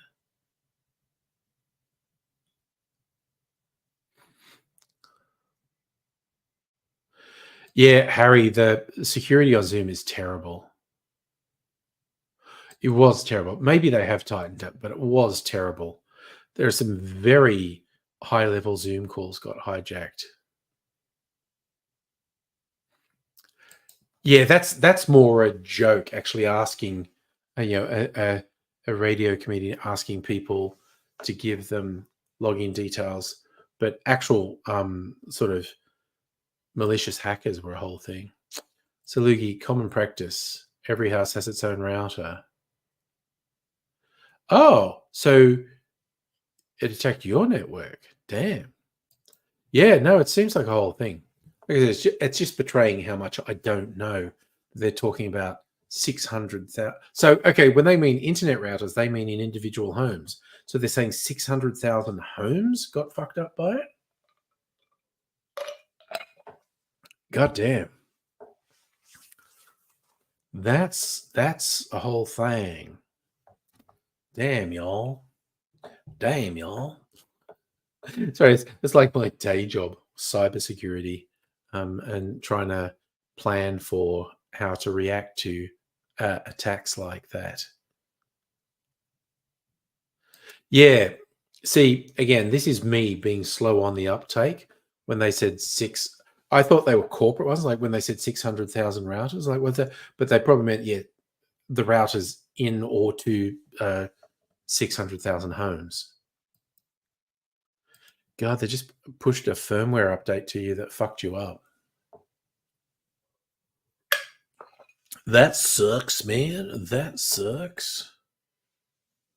Oh yeah, no, from a government point of view is like, do not use Zoom. It is not secure, or it is even more unsecured than other things, like Microsoft Teams. And Microsoft have a whole bunch of questions to answer about their shitty security as well. Oh, goodness me. Yeah, since Mrs. Angry gets upset, she's not really upset. She accepts that I'm an idiot and does it. But occasionally, when I feel a really big burp coming on, oh dog, that didn't quite work. I'll actually talk and say something when I burp. I can use with a big burp. I can usually get out a couple syllables. And Mrs. Angry just kind of rolls her eyes and finds it obnoxious, but doesn't make a big sound. I don't think Zoom's Chinese. No. I think the issue could be routers for Zoom are in China. I mean, maybe. And yes, we all know the CCP, putting backdoors in computer chips and whatnot. Who the fuck knows what they're up to? That's what I thought, that Zoom was actually US based. but some of their technology might be in China. I don't know. I just know that early in COVID, it was assessed as being a shitty security risk, and we were told not to use it.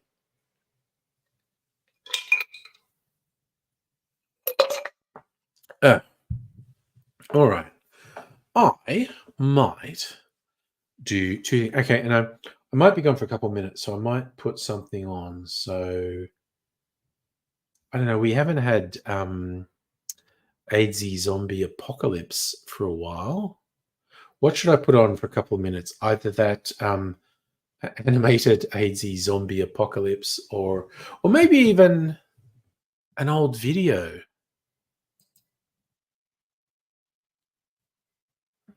Let's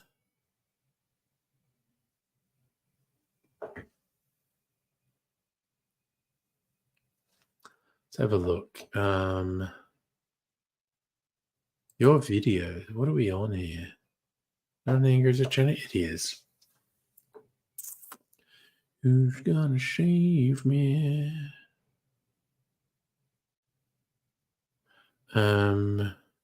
Filter by views.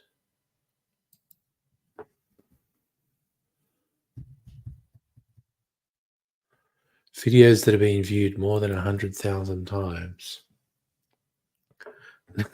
Oh, I've got quite a few. Does Japan have ass-eating cafes? Nude beaches? Me and AIDSy watching the movie Big Tit Zombie. Oh, God. My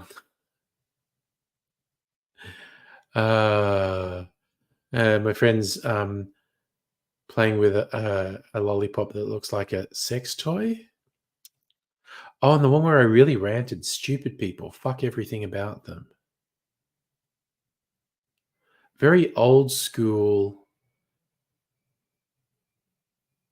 My God, it's got 171,000 views, almost 4,000 likes. 96.6% of the ratings were likes. God damn. That is probably on almost, it doesn't have the most views, but on like almost every metric, that's probably my most successful video. Me swearing about a stupid billboard. 2 minutes. I might put that on. Oh, God. Dr. Abigail knows how to wind me up. Okay. I'm going to do this stupid people fuck everything about them video. Come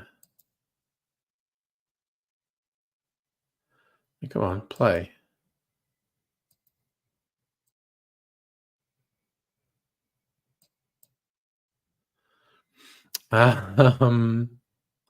Okay, let's try this. So that's the video. Stupid people. I will do this. I'll full screen it. And 2 minutes. That gives me 2 minutes to do it, which 2 minutes to have a pee and go get my freezer martini. Maybe that's enough time. Let's have a look. G'day viewers. You know, often when I make loud, shouty, sweary videos, people say to me, hey, you should do that out in public. And I always say, don't be stupid. I don't want to get arrested. But today, I'm making an exception for this stupid fucking billboard I passed. In case you can't read it, it says, smart may have the brains, but stupid has the balls. Be stupid, it says down the bottom. Man, fuck everything about that billboard. Fuck the coke-addled morons in an ad agency who came up with it. Fuck their stupid, greedy bosses who signed off on it. Fuck the morons in the gene company who agreed to it and paid for it. And fuck anyone who had anything to do with it, actually. Oh, and fuck anyone who wants to say something like, oh, it's just a joke, man. Lighten up. It's not a joke. It's discernible from a joke in the key fact that it's not fucking funny. You know why it's not fucking funny? Because the world is full of stupid fucking morons who think that being stupid is the way to go. anti-intellectual, shit for brains, science denying, educating, mocking fucking morons. You know what? Fuck them. Fuck every stupid fucking moron on the fucking planet. And fuck this billboard. And I swear it's for diesel jeans. I commit now, if I see anyone as I'm walking down the street wearing diesel jeans, I will fucking set fire to them. Don't say I didn't warn you. Fuck everything about stupid people.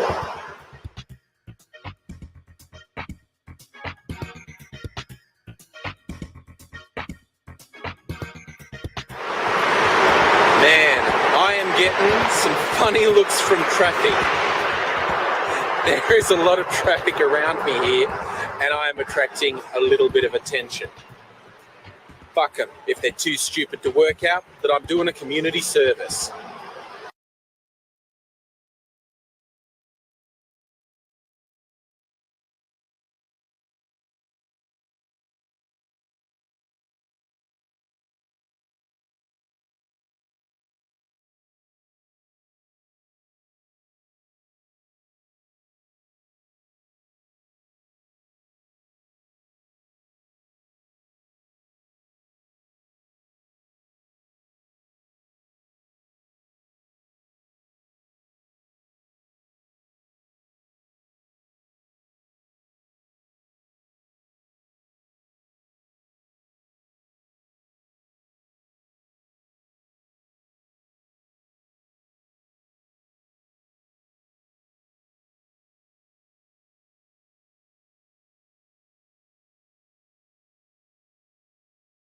Oh, sorry.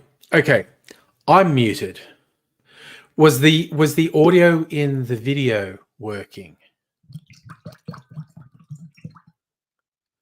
I had the microphone switched off to not fuck up the sound and forgot to switch it back on. What an idiot. But yeah, so okay, cool. Oh, I'm going to put some orange peel in that too, because that's the way. I like it.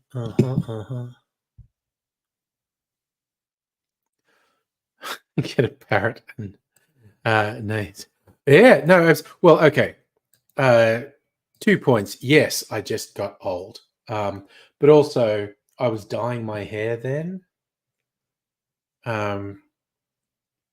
If I was still dyeing my hair, people would think I was a bit younger. But how old was that? That must be at least 10 years old.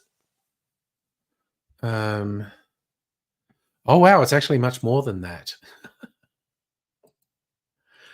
May 2011, so it's 13 years old.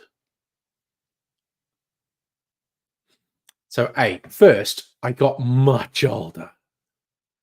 Second, yeah, I stopped dyeing my hair, which is a big visual signifier.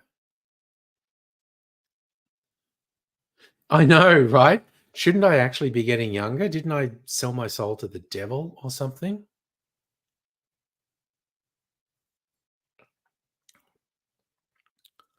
Oh, fucking yum. Oh, god damn.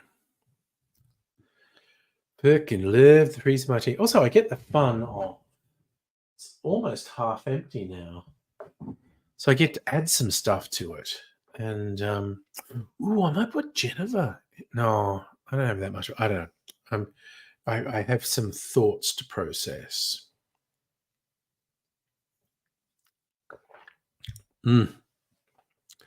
That's so friggin' cold.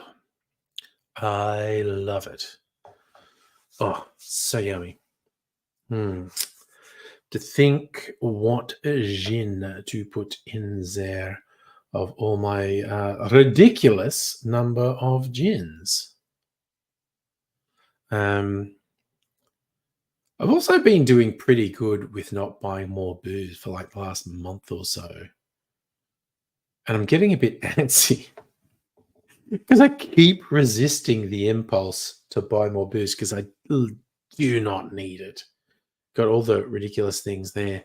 but just cool things get advertised to me, and I go, that seems pretty cool. I'd like to have that. It's like, well, you don't actually fucking need it, so just don't do it. And it actually gets easier the more I do it. It's kind of like, oh yeah, not doing that thing. Oh, neat. That's a bit fun, Loogie.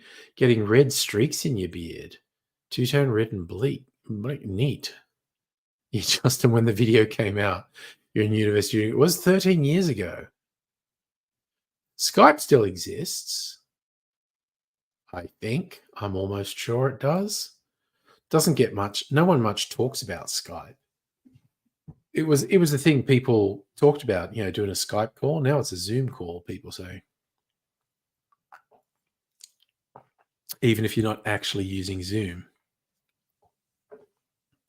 Wow, you've actually ordered the desk, getting it through NDIS.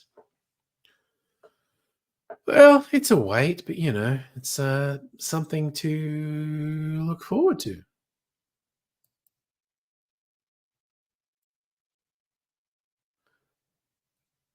Yes, sorry, just thinking about the old being old thing.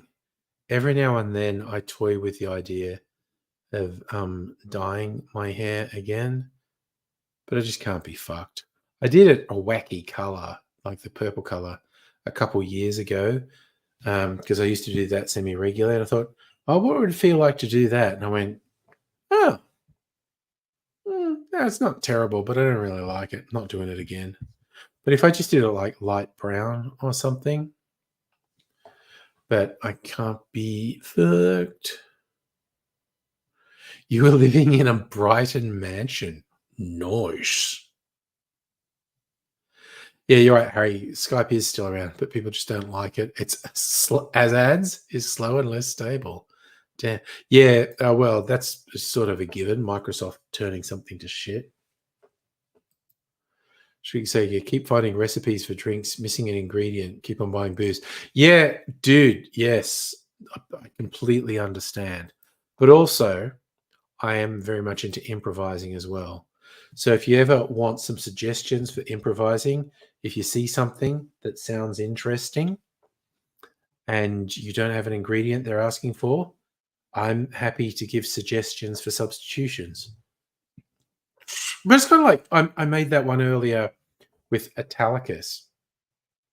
I bought that bottle, I don't fucking know how long ago, probably 2 years ago, and it's only gone down this much because I never fucking use it. But I did recently find a couple of recipes that use Italicus, so at least I'll use a little bit more of it.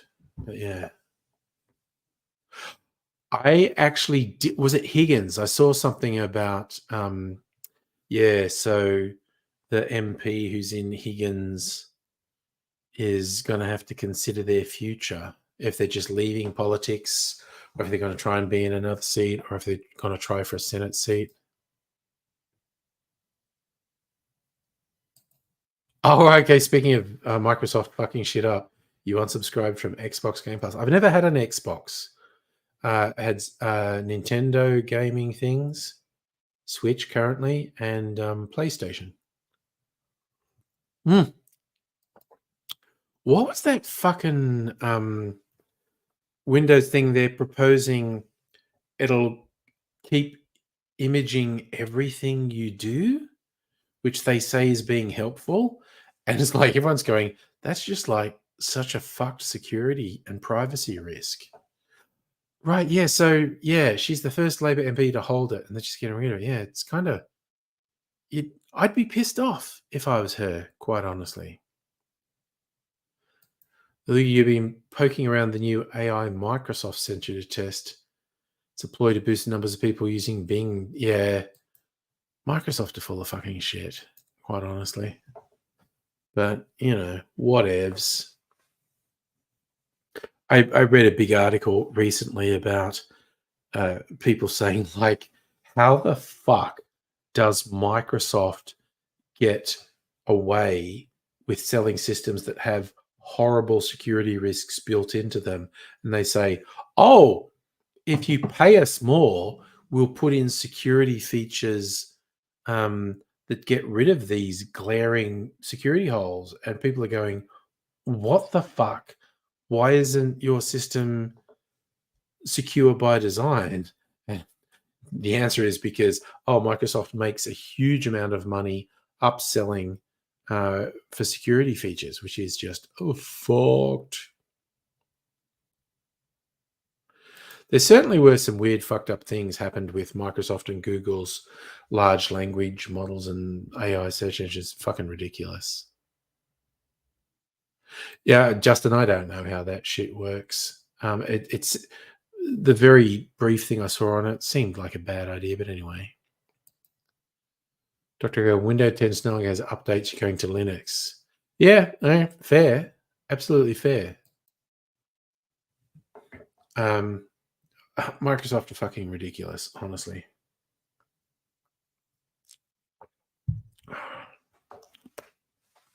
Let me drink a bit more freezer martini, and I'll get even more free and easy with my criticisms of Microsoft and fucking everyone, honestly. Yeah, I'm also too lazy, Loogie. Every now, like, Dr. Abigail does tech support for me and says, you could do blah, and I went, yeah, but then I'd have to learn, and I don't want to learn because I'm old and lazy.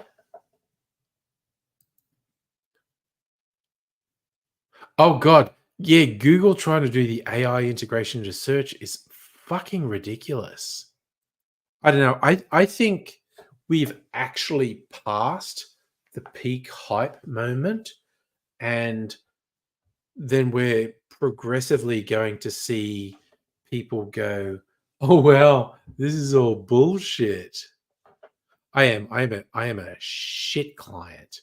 I am absolutely shit because it's like you could just learn how to do this. And I don't want to learn.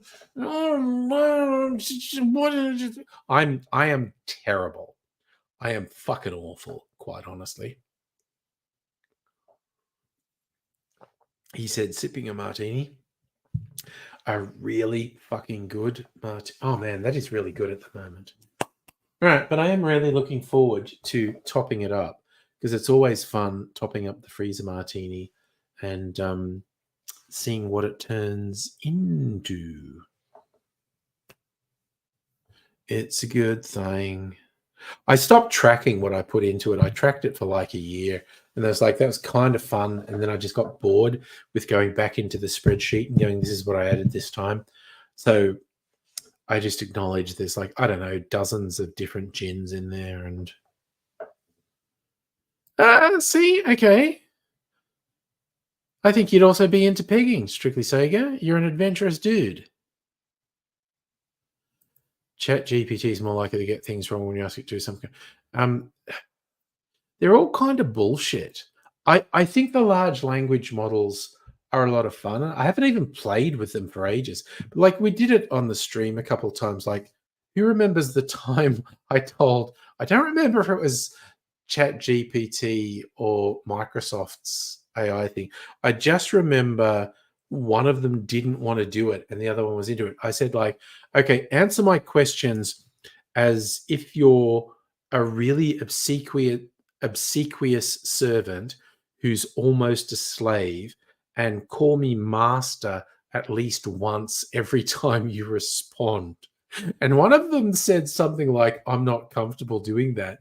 But the other one just went for it and was just answering me to go, sort of, excuse me, master, but I will not. It was fucking funny. Oh, God, we're back into politics. Seat of Wills incorporated the seat of Melbourne at several thousand Green votes. Does that kind of mean Labor's given up? I do genuinely look forward to a future, kind of like how the Liberals have never won government. They've always been reliant on the Country Party or the Nationals for additional seats to form a government. I do genuinely look forward to a future where no one major party can get a majority, and so they have to form a coalition. Like Labor could form a coalition with the Greens and Independents, just to somewhat keep them in line. You think it's for the young folk? I do think the young folk are pretty fucking adventurous, quite honestly. And pegging's not my thing either. But, the young folk. Oh, that was the funny thing. The Google AI scraped a bunch of Reddit stuff, and people who were analyzing why is the Google AI search giving such ridiculous answers, repeatedly they were able to trace it to joke posts on Reddit. Absolutely. Like putting glue on pizzas was a joke post on Reddit. It's ridiculous. Oh, yeah. So Justin, the ALP is in coalition with the Greens. Yeah, but then the fucking Libs are never going to get in power in ACT. But yeah, I would genuinely like when parties could not act like autocrats. Look what's happening. Your server's been a pain in the butt. Oh, oh no! Interrupting a Babylon 5 marathon. That's not good.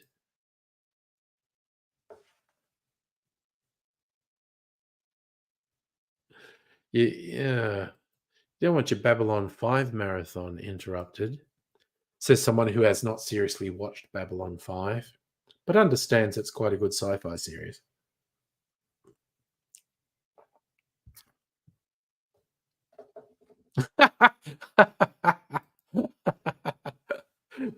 Not old people. Joke posts mean shit posting. Yes, true.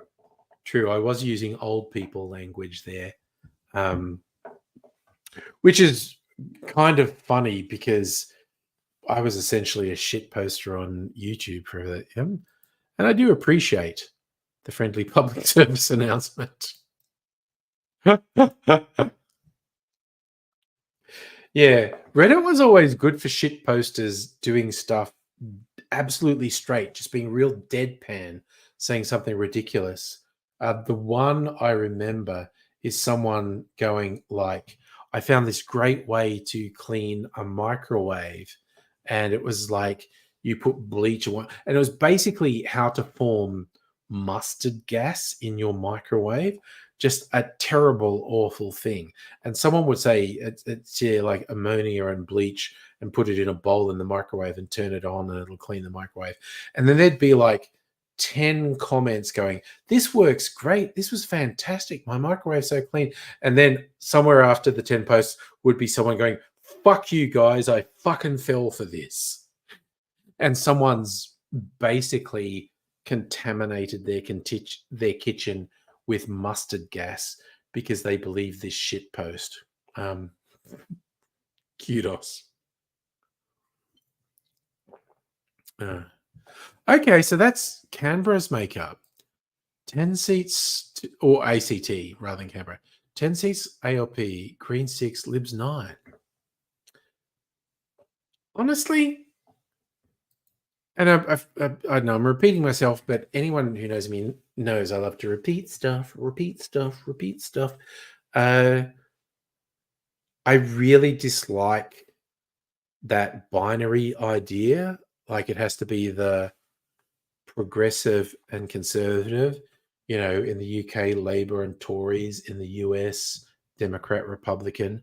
In Australia, Labour and Liberal Nationals. I think they should have to form things. Oh, yes. The people saying how you could charge your iPhone in a microwave. And it would be the same deal. Someone would say, this works. And then there'd be 10 comments going, this is incredible. It's amazing. And then a comment going, fuck all of you. I fell for this. This shit posting. It's a whole thing. Ugh. I mean, I was on, if I could remember my password, and I cannot remember my password for my original Reddit account. I had a Reddit account set up in like the first year Reddit existed. Like I could go on, if I could remember the password and log into that. I could go on and probably wow people and go, the fuck do you have an account? And it's like, also, you don't have much points. And it's like, no, I haven't used this account for 10 years because I forgot the password. But anyway. Yes, Reddit full of photos of dead and crispy iPhones. Yes. Yeah, no. But my Reddit account is so old. I didn't have a backup thing on it. I didn't have an email account tagged to it for forgot password. That's how old my Reddit account is. So the only way I could ever get that original Reddit account back is if I randomly remembered what the password was.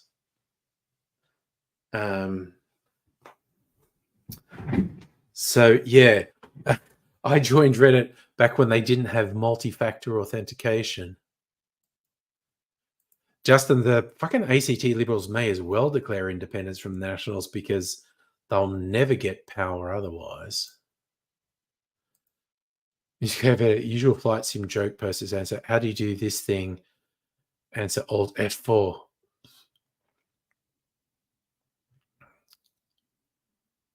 I did actually set up a new Reddit account for Angry Cocktails and then never used it. Apparently Reddit's great. I have not used Reddit seriously in, I don't know, how long has it been around? I feel like I haven't used Reddit seriously in 15 years. But a few people whose opinion I respect say if you find the right subreddit, it's actually really good. I should maybe get into it. I don't know. It's also reminding me of a joke that I don't think is true, but this was like back in the 90s at a Microsoft presentation of voice to text commands, saying like, oh, we've got this thing, and it was like at a DOS prompt, and you could speak into the microphone and the voice to text would work. And you could run certain things. And they're talking about how great it was, and someone from the audience, because it was active, they had the microphone going, and the person was showing how it could execute things. And then someone from the audience yelled out, "Format C : enter," and then someone else yelled, "Yes, enter." And for those who don't know old MS-DOS commands, format C : is to format your C drive. In fact, so wipe your C drive. And if you said you wanted to format C, you'd get a prompt that says, "Are you sure? Yes, no." So the first person said format C : enter, which was telling it to format the C drive. And the thing came up saying, "Are you sure? Yes, no." And the next person yelled out, "Yes, enter." So it reformatted the computer. And joke probably never happened, but it was a joke that went around. Yeah, I get what you're saying. Alt F4 shuts the window. Yeah. Ow. Sorry. I've got a fucking itch on my legs and it's driving me crazy. In other news, hair's gotten so long. Tie back. I have to tie mine back. Well, I don't have to, but I can tie my hair back. And that was a whole new thing to me, the first time I could tie my hair back. And yes, women generally seem very good at tying the hair back, and I'm not. But yes, that whole thing about format C : enter, yes, enter was 90s nerd humor. Probably never actually happened, but kind of funny as a story. I do remember a thing that actually really happened. Bill Gates doing a big Microsoft presentation about new features and whatnot, and he got a fucking blue screen of death. It was like a global media event. I forget what it was for. It's like when it was in 95 or something. But anyway, Gates is on stage and running a demo, and it fucking blue screened. And I did read an interview in Wired with the person who was actually responsible for the presentation. And they said, how did you not get fired when that happened? And he's like, I almost died. I was watching and it blue screened and Bill made jokes about it, but he said, I was just thinking, he's gonna fucking kill me. He's an angry guy. He's gonna fucking kill me. But yeah. So was that the printers and winners? And I don't know, man. Could be anything. Justin, ACT is a nominated Indian guy for the Senate who ran ACT elections. Ex-Lab member defected to Liberals because I didn't get see. Again, people who get involved in politics. Fact. Oh, I just remembered the name of a really fun website. I'm going to look up and see if the archive's there. It was Joel on Software. This is the guy who actually invented Stack Overflow. Weblog by Joel Spolsky. Okay, he hasn't updated it since 2022. In the 90s, I used to really read it. Is there a search function on here?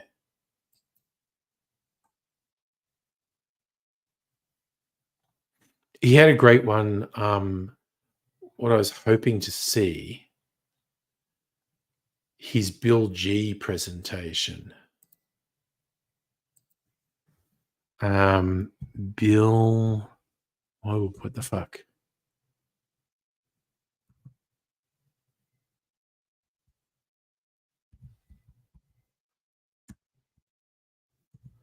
I see if I can find it.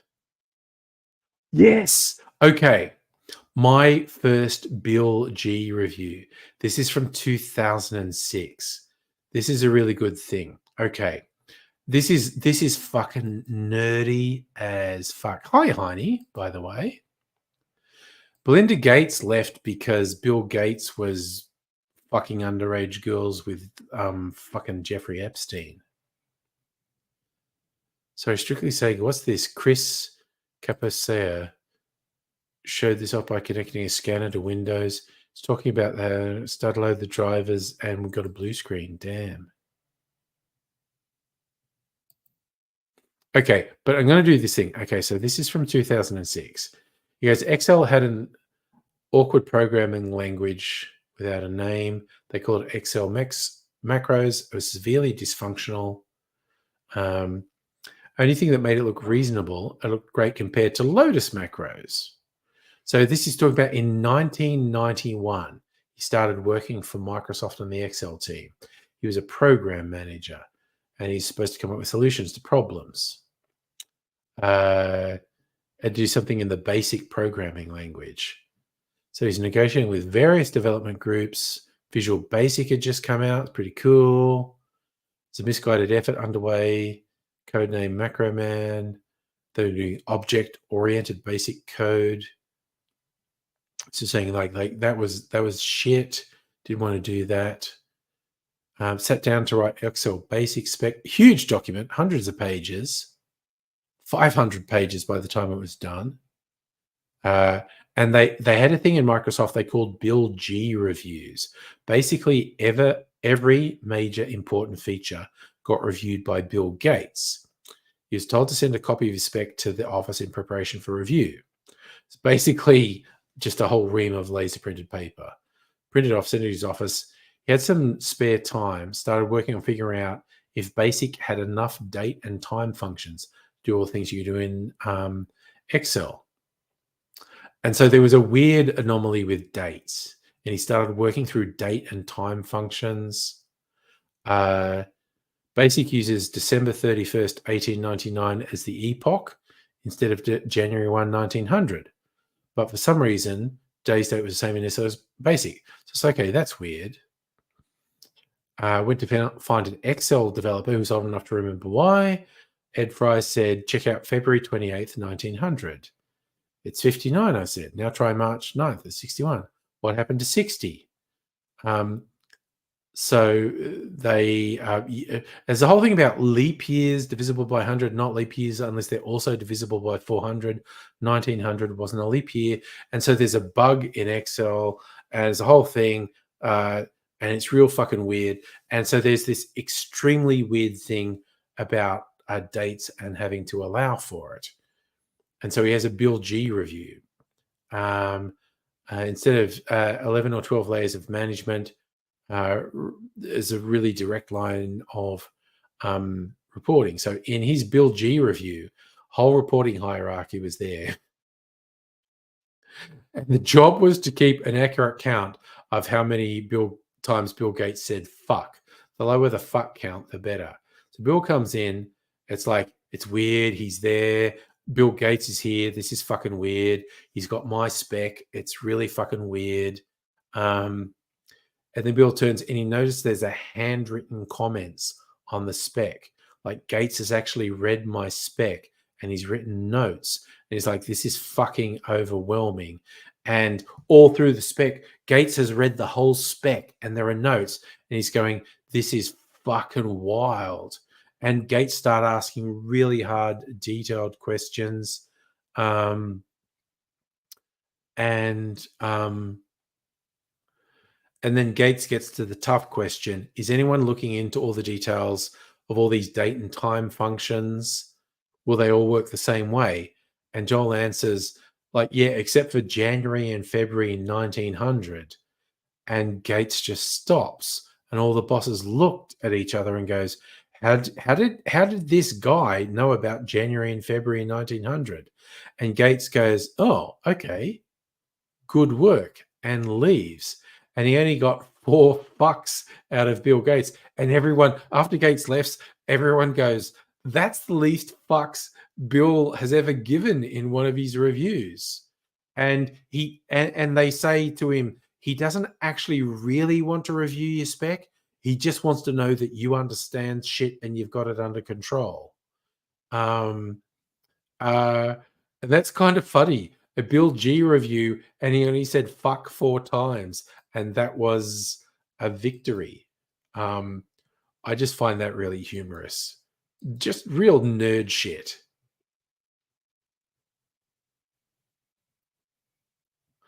What's the 2038 bug? I haven't heard about that.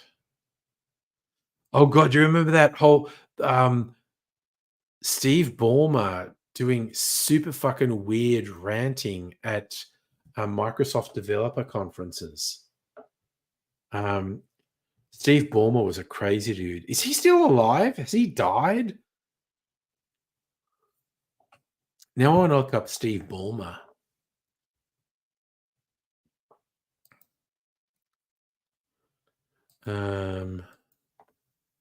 Let's look it up. What is Steve? Okay, so the big Steves are Steve Madden, Steve Jobs, Steve Irwin, Steve Smith, Steve Dimopoulos, Steve McCurry, Steve Martin, Steve Carell. But now Steve Bees, Steve Buscemi, Steve Bannon, Steve Brax, Steve Ballmer. Oh, he's only 68. He's a young man. He's still around. 10 years old, almost exactly 10 years older than me. Okay. He's a young man. People also search for Larry Ellison, fucking lunatic, Connie Snyder, Larry Page, Bill Gates. Steve Ballmer's, I feel like no one's talked about Steve Ballmer for a long time. So 2038, unique state epoch bug, based on dates being stored 32 bits under. Yeah, it's fucking weird. Or how much older is Gates? Probably the same as Ballmer. Let's look. Bill Gates. Yeah, Gates is a year older than Ballmer.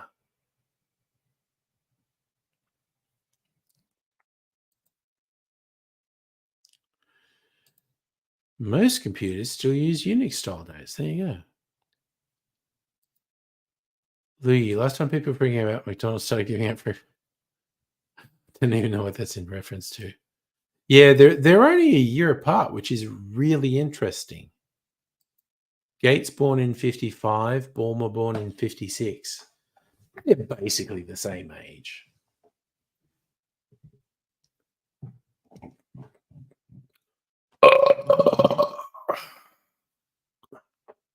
See the sort of shit Mrs. Angry has to put up with?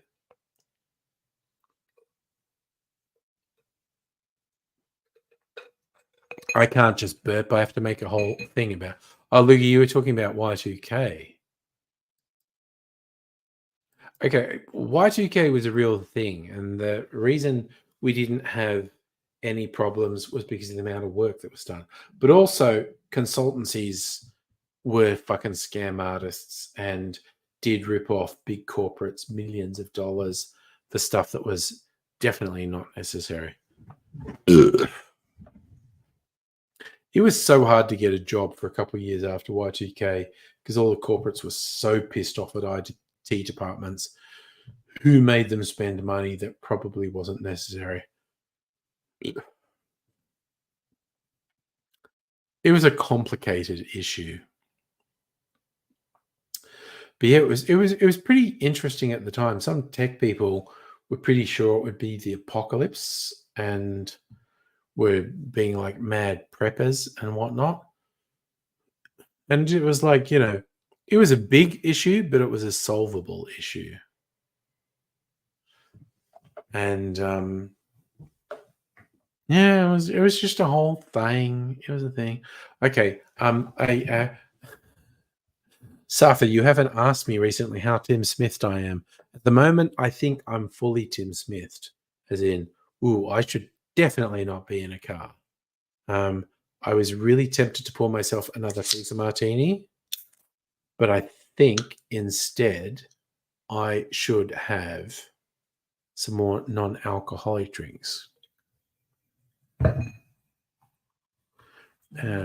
Just one thing. There's Mrs. Angry going to bed by the sounds of it.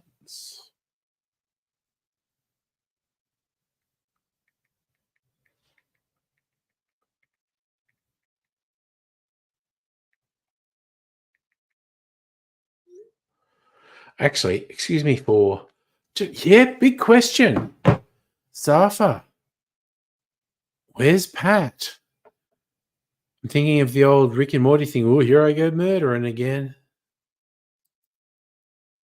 Got a plane or two. Well, there was talk about planes falling from the sky. What it turned out is that there were two things that kind of absolutely needed to be fixed for Y2K. One was billing systems, and two was safety systems, because safety systems tended to measure stuff over a period of time. And by safety systems, I also mean expiry of foods and whatnot.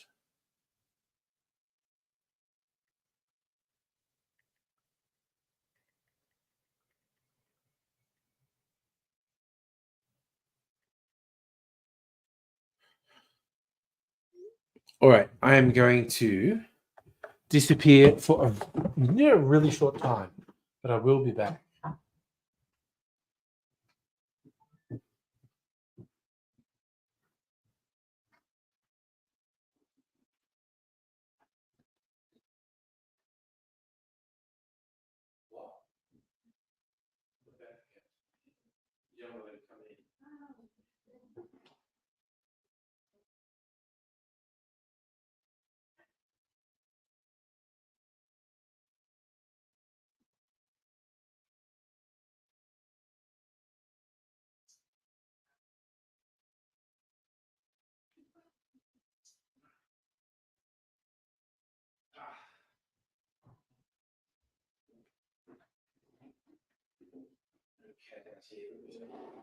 Don't want to let you in. Do you want me to switch the fire up on you?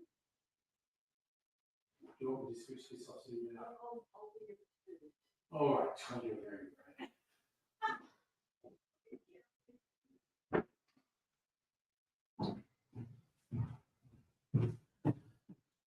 right. Right, I'm back. I'm back in the New York groove. Just had to say goodnight to Mrs. Angry. Harry kept hearing crazy stuff would happen. Oh yeah. So Power Systems would have been in trouble if they didn't fix the Y2K bug, because a lot of the safety features would have gone off. But yeah, the whole plane's falling out of the sky. Yeah, there ultimately was a bunch of bullshit about Y2K. What did I have for dinner? I just had a light and easy meal, spaghetti bolognese, which was pretty fucking yummy, quite honestly. Oof. Having some more mineral water. The sound of sensation across the whole nation. Radio goodies. Boom. This is just weird shit that pops into my head from stuff I watched as a kid and saw on endless repeat. Yes, you kids today with your million channels of entertainment and whatnot. I literally grew up with 2 TV stations, and they both did reruns a lot. Strictly Sega picked it. That was the Goodies Pirate Radio. ABC, me growing up, ABC repeated the Goodies so many times. So many times. I'm trying to think. Oh, shit, I saw repeated all the time. Goodies, F Troop, Beverly Hillbillies, TV shows from the 60s and 70s that would just get fucking repeated and repeated and repeated. Your favorite Goodies episode, Raising Money for Charity. I vaguely remember that thing about the toothbrush company. There was stuff with teeth, like there was a safe that was teeth that were chomping. First he tells them to fuck off, but then this is like a great promotion for his company. Yeah. And the secretary has really big teeth or something. It's all very weird.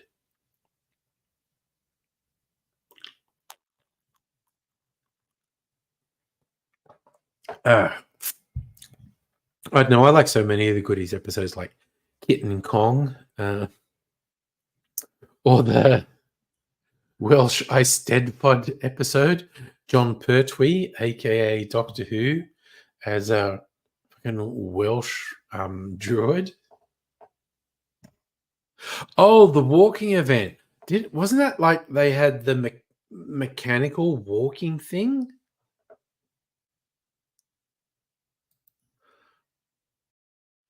Oh, and yeah, because Bill Oddie wrote all the songs.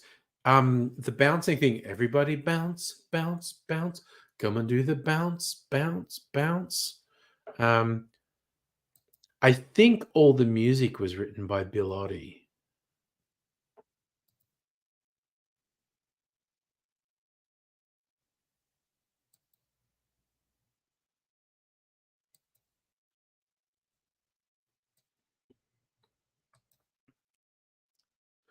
Also, I'm just going to throw out, sorry, Dr. Abigail posted something in memes on the Discord. It just reminded me, Salumi posted a few things. And if you remember, good friend of the stream, Salumi, I need to find the GoFundMe. No pressure, but I contributed to it.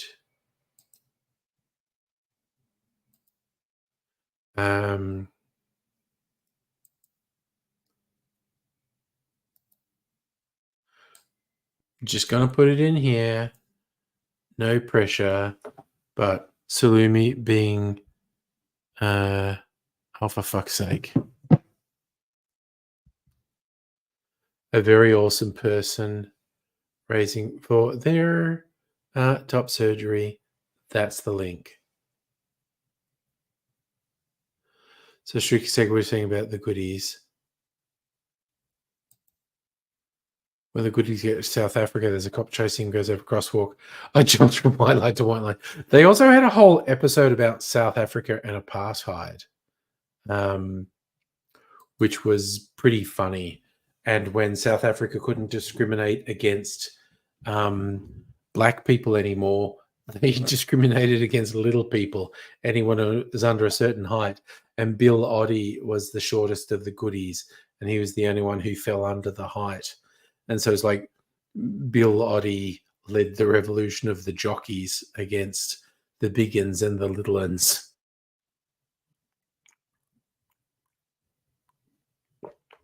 What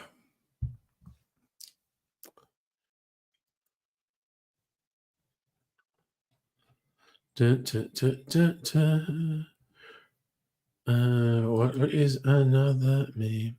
What is this meme?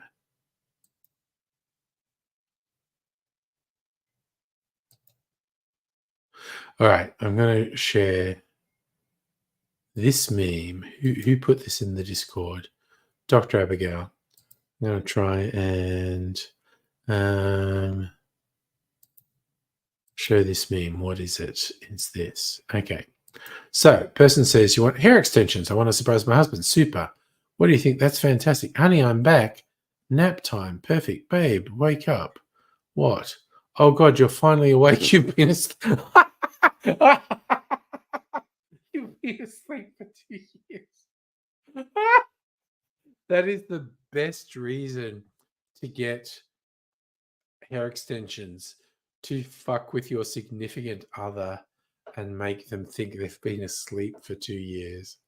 That is very fucked up.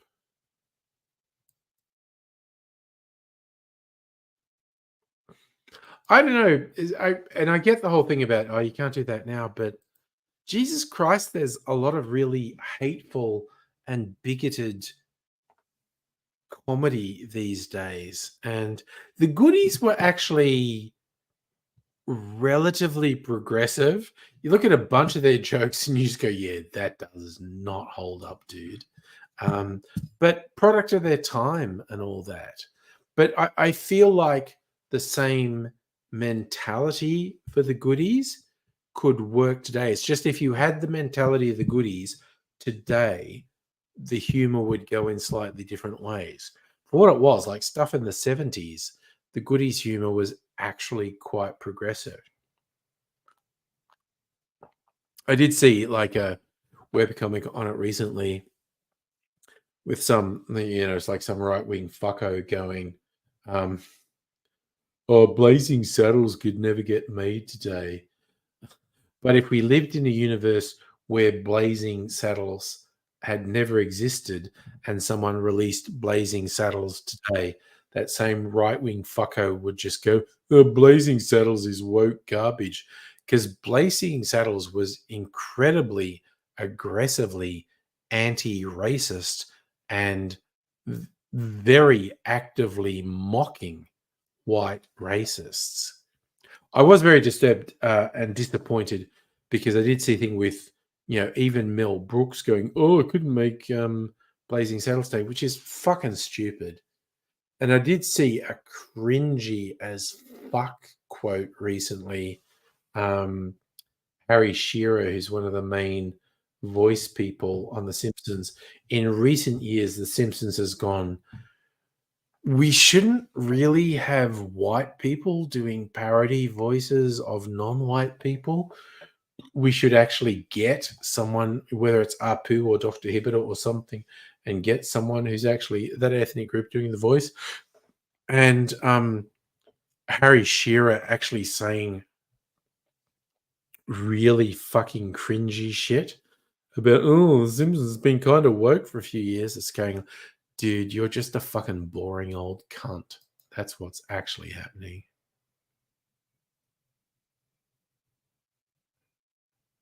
Oh God, sorry, Dr. Abigail's going for some mad deep cuts in the memes.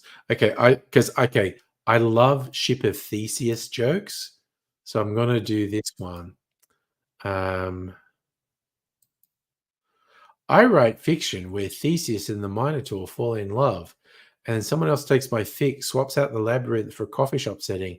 Someone swaps the Minotaur for another monster. Someone swaps Theseus for another area. It's still the same ship. And a brief reference point for people who don't understand that at all. The ship of Theseus, an ancient Greek hero, it's like he sailed for so long in the ship, bits of the ship like were replaced, like plank by plank, elements of the ship were replaced too. By the time he got home, every element of the ship had been replaced, but it was like one plank at a time. So was it still the same ship? I'm probably explaining that really fucking badly, but that's the ship of Theseus joke. I'm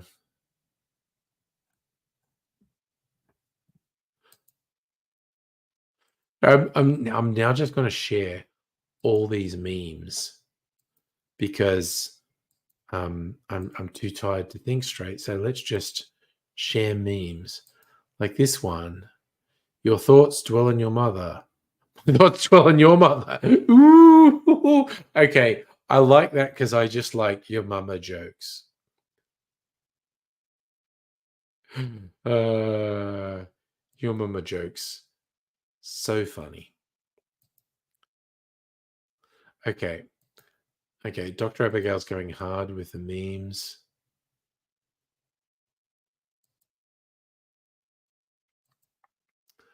Okay, so what's this one? I'm very slow because I have to click 3 or 4 times to share something in the way I want to share it. And I'm Tim Smith enough that slows me down. So this is one. The illusion. You can get 2 choices: game all night, go to bed early, but you still wake up tired. Oh, it's the illusion of free choice. Whether you game all night, you wake up tired. Whether you go to bed early, you wake up tired. That's someone with like chronic fatigue things. Oh my god, I keep hearing the beeps. Dr. Abigail's freaking me out. Dr. Abigail is posting memes faster than I can show them. And I'm sure she's doing that just to fuck me up. But I'm also okay with that. Okay, this is the next one as I slowly Tim Smithedly work my way through them. A simple public service announcement. Canon with 2 N's, thing that goes boom. Canon with 1 N, an event that occurs within a published story. But they both destroy ships. Also, that just reminds me, one of my favorite phrases is head canon with 1 O. So a head canon is something that blows your mind, like a cannon, 2 ends firing into your mind. But head cannons with 1 N, it's when you come up with a revelation about characters in a story, and that's in your head, this is true. It's head canon. Micro, what links? Oh, sorry, these are all on the Discord. I'm just Dr. Abigail is doing my head in by sharing memes faster than I can put them on screen.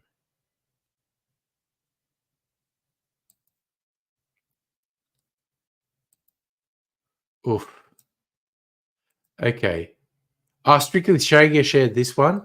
This is a good Trump one. You have to know the old Kevin Smith film Clerks to get this, but it's pretty good. 34. He got 34 guilty verdicts in a row. And he actually did get them in a row. Okay, God. I feel like I'm too drunk to keep up with this, but that's a good thing as well.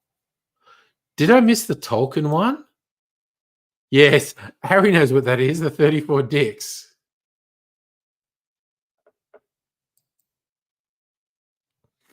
Okay.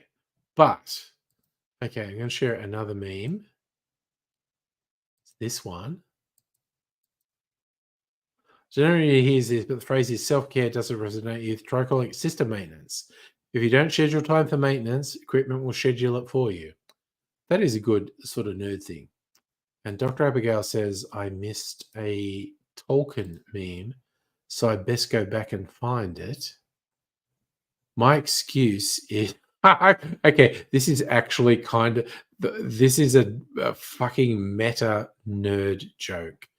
It's about GIF and GIF. But I'm just going to present it now.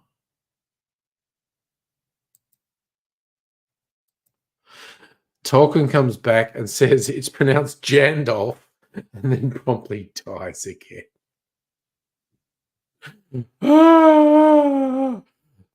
I love meta jokes. That is a very meta nerd joke, that one. All right. I'm trying to fucking catch up with all these fucking memes. I say that as if I'm angry, but I love fucking memes. What's the best? Oh, actually, he did actually say. What did he see this week? God, now I can't fucking remember. But he did actually see a movie this week. All right. Sharing the screen. Here's another meme. It's the dinosaur stand-up comedian meme. What's the difference between a light bulb and a programmer? A light bulb stops working when it burns out. Oh, ouch. That's actually, God, that's actually pretty fucking harsh, quite honestly. Wow. For anyone who works in IT, that is actually a pretty fucking harsh joke. Oh god, I keep getting the fucking beeps from Discord. I am definitely not fucking okay, I don't even get this one. Strictly Sega did this. It's Jay and Silent. This one I definitely don't get. My love for you is like a truck berserker. I genuinely don't get that one. That's on me.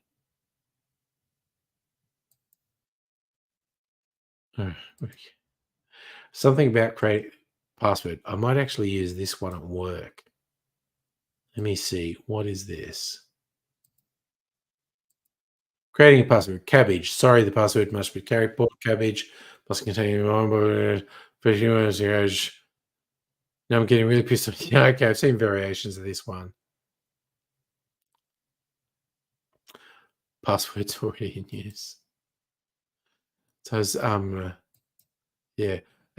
Audiobook I had recently, John Scalzi's Old Men War, where these people wake up in a new body and they've got a computer in their brain and they're really annoyed. And it's going, do you want to give your computer a name? I'm going to call it arsehole. And the computer goes, lots of other people have used that name. Do you want to change it? No, it's fine. Arsehole works for me.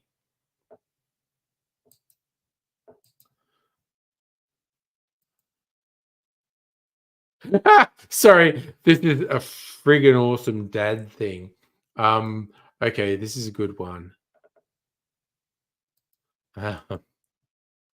I'm very slowly working my way through these memes. Oh god, it keeps beeping when your dad sees a light left on it in an occupied room. I'm never going to financially recover from this. I'm the guy who pays the fucking bills, and I'm always turning off lights. It is real. That is fucking real. Oh my god, that's so fucking funny. That's a really good dad joke. Okay, next one, and I'm absolutely not keeping up with these.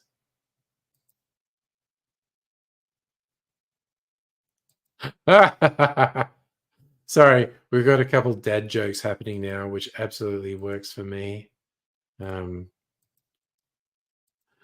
Dad's when someone says, I feel hungry rather than I am hungry. Because if someone says, I am hungry, you go, nice to meet you, hungry. I'm dad. But you can't do it if they say, I feel hungry. That also reminds me I have to finish watching Narcos. I think I've watched the first 2 seasons of it.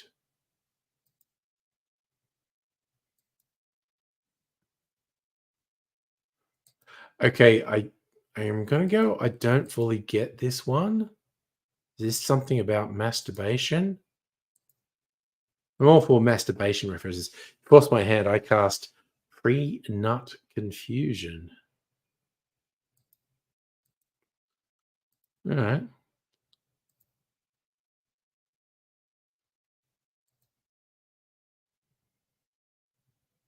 Oh god, this is a meta joke combining Dungeons and Dragons with our modern world. Wizard reading dark cloud will block out the sun, fields will fall fallow, blocks will spread through. Someone says, "Are you doom scrolling in there?" No. That's a fun combination of D&D jokes. Oh, post-nut clarity. Yes, I have heard. So post-nut clarity, there's pre-nut confusion. Okay.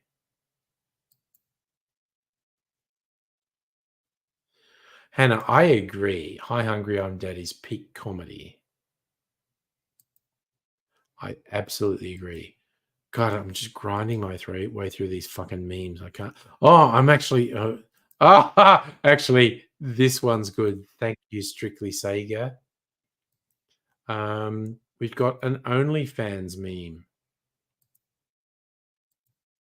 Ah, oh, that really appeals to me. OnlyFans. Harry, you like the wizard doom scrolling?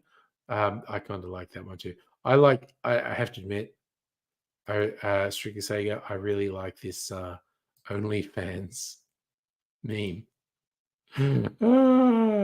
It's OnlyFans. It's funny. Oh my, oh God. This is the layers of pun in this one. Sorry, I have to share. And there's another beep. I haven't really caught up, but the layers of pun in this one. Another D&D joke from Dr. Abigail. If I peg the people who run your Dungeons and Dragons game, does that count as sliding into your DMs? Ah, that's ridiculous. I love it. That's a special sort of ridiculous. Okay. And there's another one. Oh, this is a classic XKCD comic, which literally just reminds me I haven't looked at XKCD in ages. So there's probably a whole bunch of good things. This is from years ago, but it's like human proximity to cat, the inanity of statements and intelligence. So if you're far away from a cat or near to a cat, the nearer you are to a cat, the inanity of your statements will go up and your intelligence will go back down to where you just go, "You're a kitty." Classic. And that's probably from 5 or 10 years ago. It's a classic.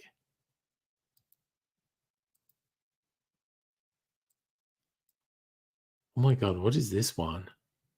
Okay. I don't know this one, so I'm going to have to look at it. What does this one mean? Top one, Discord digital civic duty. You go from Discord server 1 to Discord server 2. Digital moral imperative. You go from Discord server 1 to Discord server 1, a couple else. I don't get it. I don't get it. You got to, okay. Civic duty is moving memes between servers. Moral imperative is resubmitting memes to the same Discord server. I only get that one. Thanks, Micro. I like to think I'm a classic. All right. Jesus, I need to drink more fucking soda water. Mineral water, as the case may be. Yum. That's really yummy. It's just really lightly flavored. Now I have to resist the urge to turn that into a highball. Oh yeah. Literally, I should go home and drink. Very lucky that I'm actually home. I've definitely my ability to process information somewhat limited at the moment. If I wasn't already home, go home is what I definitely. Oh god, sorry, yawns.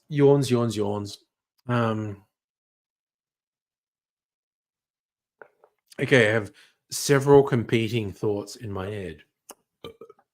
One is I should just keep drinking that mineral water and not drink any more alcohol. Two is I should go out and pee. Three is I should add some alcohol to that mineral water and turn it into a highball. These are all the conflicting thoughts going around in my head. Go drunk. That's actually the one I'm doing, Anna. Go drunk, I'm home. Loogie. Yeah, drunk at home. I can't get into much trouble. Micro, gonna make liquor out of kangaroo piss. I mean, literally, most liquids can be distilled into alcohol. You add sugar and yeast. Go angry, drunk kill. I mean, it's all making sense, Hannah. And by the way, hello. I'm not sure how long you've been here. Oof. So yeah, very conflicting ideas in my head. I'm definitely really drunk. So I should drink a bit more of the mineral water. I heard another beep on Discord. Okay, so strictly say, I have actually seen a few variations of this because this cars crashing into houses is a thing that fucking happens, which is very unsettling. So you may find yourself behind the wheel of a large automobile. You may find yourself in a beautiful house with a beautiful wife. You may ask yourself, well, how did I get here? That happens way too often. Cars crashing into houses, also houses crashing into cars. Oof. The nightmare of some fucking person crashing into your house, honestly. Who ain't nobody got time for that? And Megaleech posted something. Wait, what am I doing?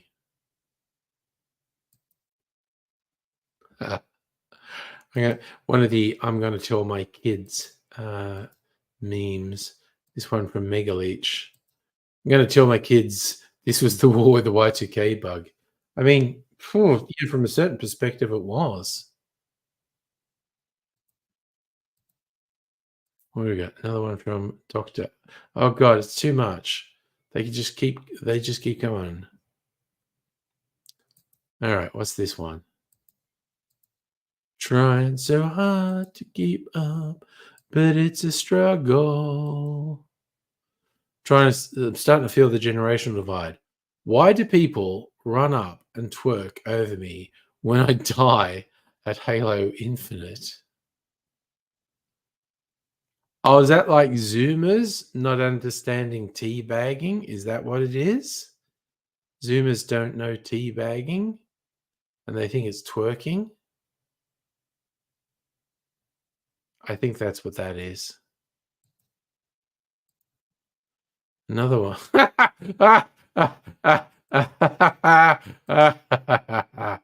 Sorry. You're probably not going to find this as amusing as I did with all the laughing I just did.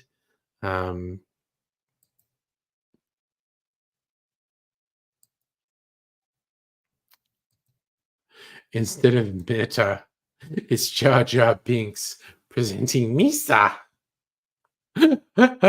Sorry, that just really appealed to me.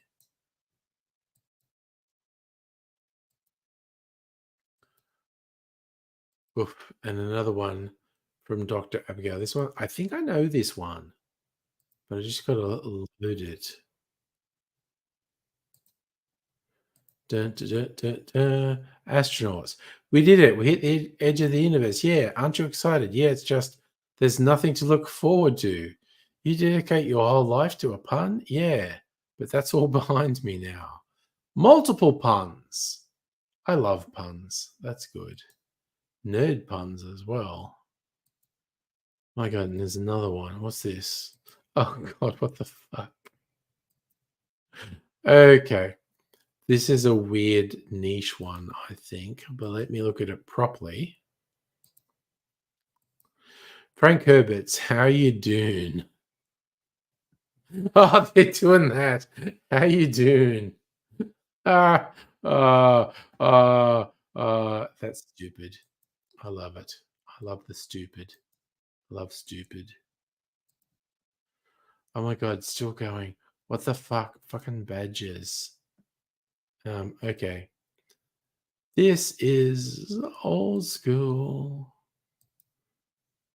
There's a picture of badges, mushroom snake.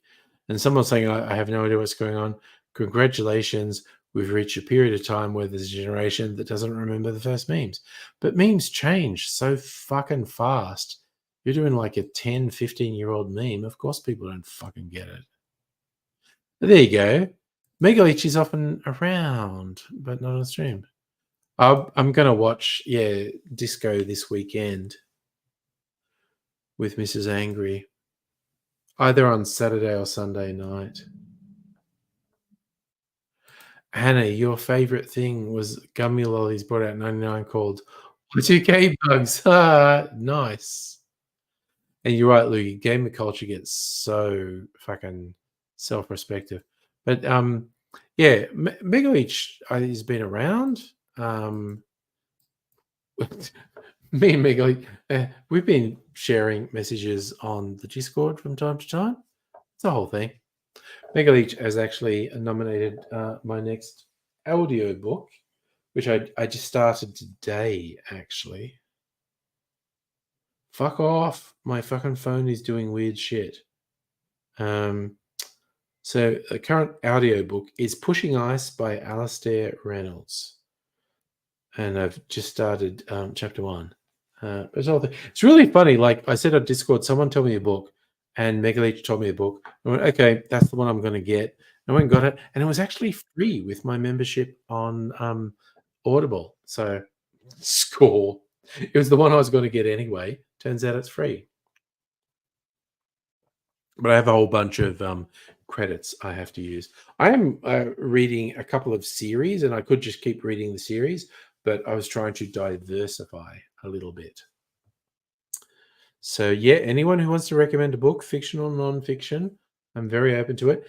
Salumi said he was gonna give me some suggestions. He's going to look at his recently read pile and say these were the best ones, and I appreciate that.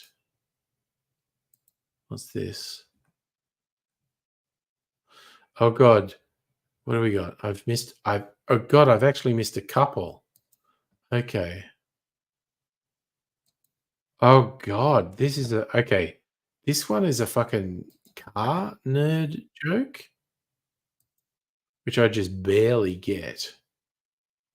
Okay, and I'm now behind. I think I'm behind by he who is without oil shall throw the first rod. Compressions. That's a car nerd joke. I do appreciate different sorts of nerdiness. This one's from Strictly Sega. What is this one? I didn't look at it properly. Let's look now. Let's look together. What would you do if you had 32 gigabytes RAM? Tell you what to do, man. 2 Chrome tabs at the same time. Oh, that's a fun joke about what a memory hog Chrome is. Oh God, you're getting fucking ahead of me with the fucking memes. But you know, I love it. Present this one. Sean Connery as James Bond. I have a friend who recently was crushed by a pile of books, but he only has his shelf to blame.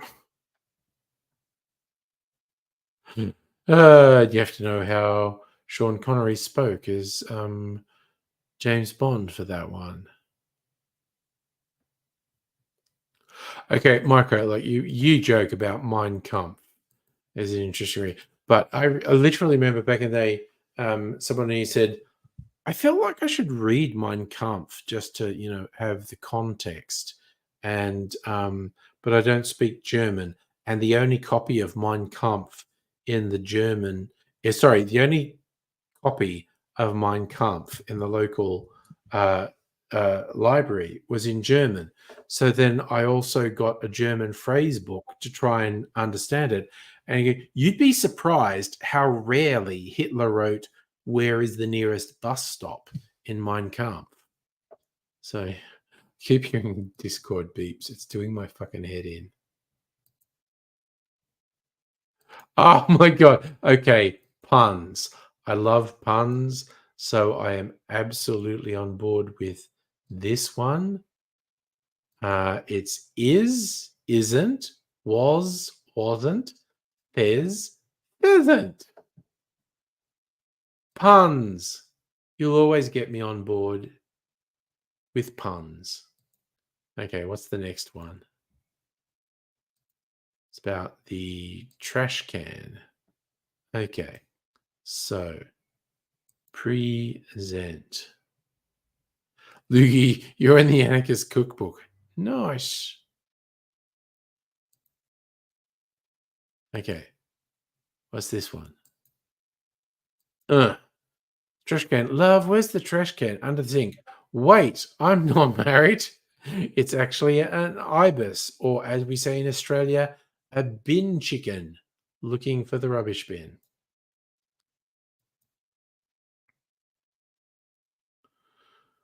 Okay, where the fuck are we? Let's get this happening. I am absolutely not keeping up with these, which is, oh my God. I don't know if this is real or if this is just a joke, but either way, it works.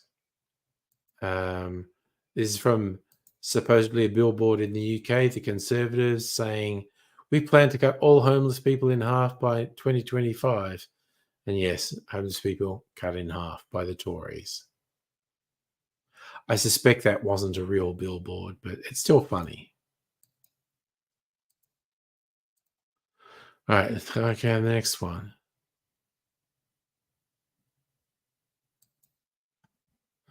Okay, what's the next one?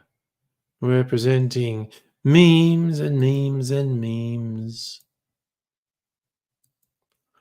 Astronaut saying, "Kid, if you ever get lost, stay where you are. Don't worry, because I'll come find you." Oh, that's an about uh,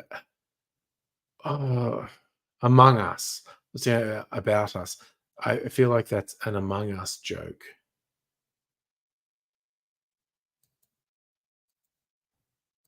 Another one.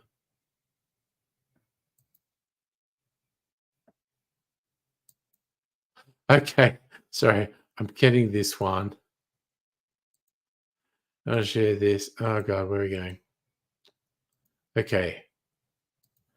AirPods with a bass plug-in. Yeah, so a butt plug that does the bass. And if you load Windows XP with that loading sound, the boom, which up your butt. Yeah, no, I get it. I get it.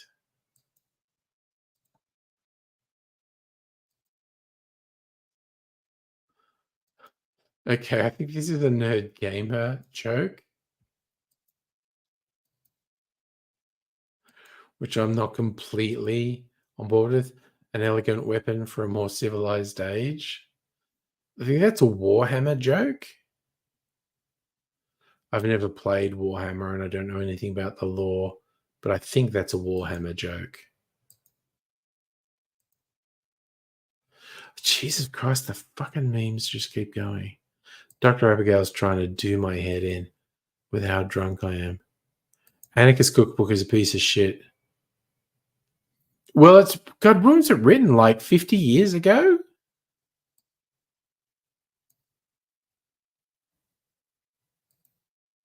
It's written a very long time. Okay, sorry. I need to open in browser. What is this? Okay. Another meme. Another one I don't know. So we're seeing this together for the first time. All right, here's the dungeon. Trying to slowly photo way through it. I got a better idea. TNT it and everyone levels up because he's blown up the dungeon. But not as much fun as grinding away. Oh, okay, here's one I fucking think I know that I've actually seen before. Oh God, Discord beeped again. I'm not keeping up. When you in the void, sometime it is back. Oh my god! Freaky black cats all forming a knot. That is unsettling.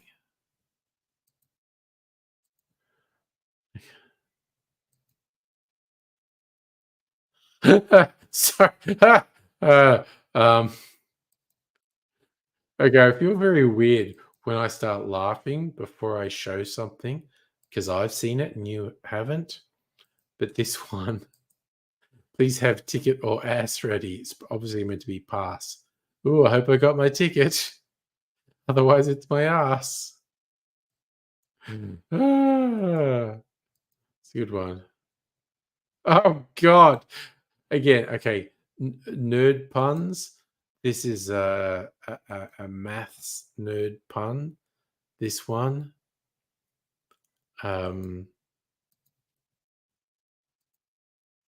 so there's Area 51, but then there's Volume 51. Oh, oh, ouch. Okay, so this one. Okay, one more fucking me. Yeah, dude, fucking just sharing memes. I'm just going. Um, what's this one? Honey, tell me what's wrong. Both concrete and glass are mostly made of sand, which makes skyscrapers just really tall sandcastles. I mean, true. Very true.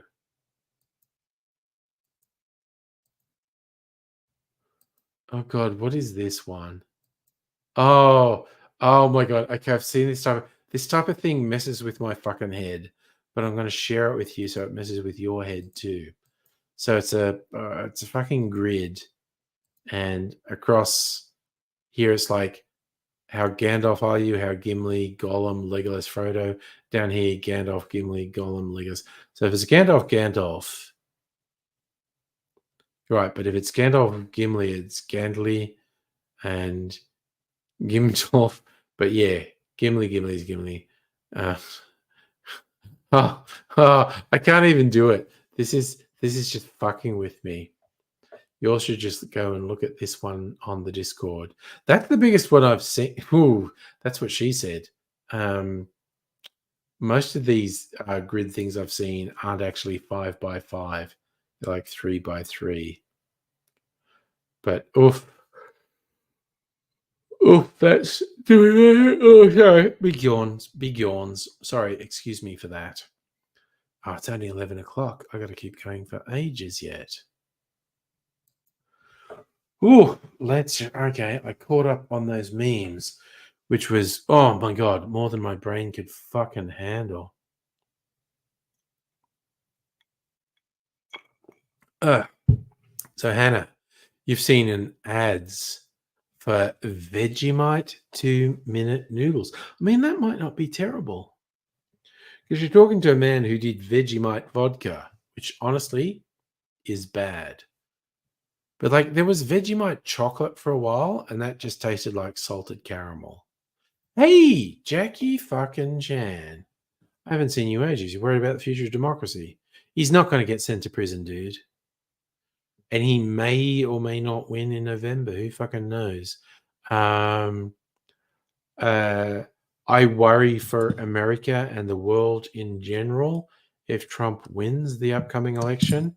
I think that's a very, very, very, very, very, very, very disturbing prospect.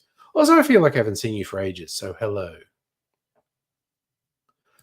I think I did answer, but I'm happy to answer for you again, Safa. Considering you like to ask, I had light and easy spaghetti bolognese, which was pretty fucking yummy. Vegemite shapes were pretty good. I actually agree, Hannah. But when they Vegemite flavor things, it's usually a good mix of sweet and savory.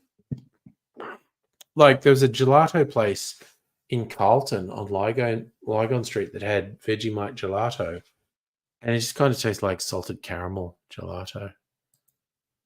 Only person who thought Trump would be found not guilty is Trump. Yeah, no, and Trump knows. Trump knows he's guilty of all the charges.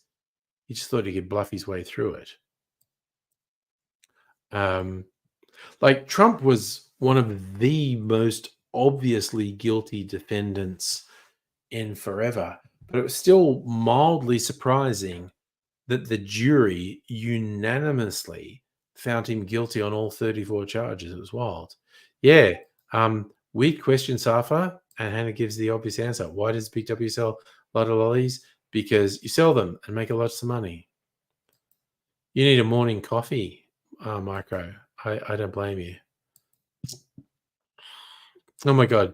Sorry. Dr. Ogo's been putting more memes just to fuck me up.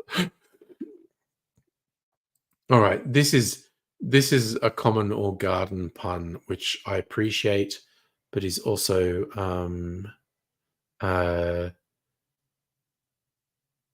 equally enjoyable. Okay, so it's this. Someone finally wrote a book on clock fetishes. It's about fucking time.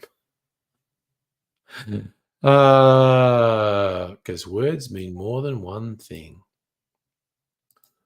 Okay. What's the next one?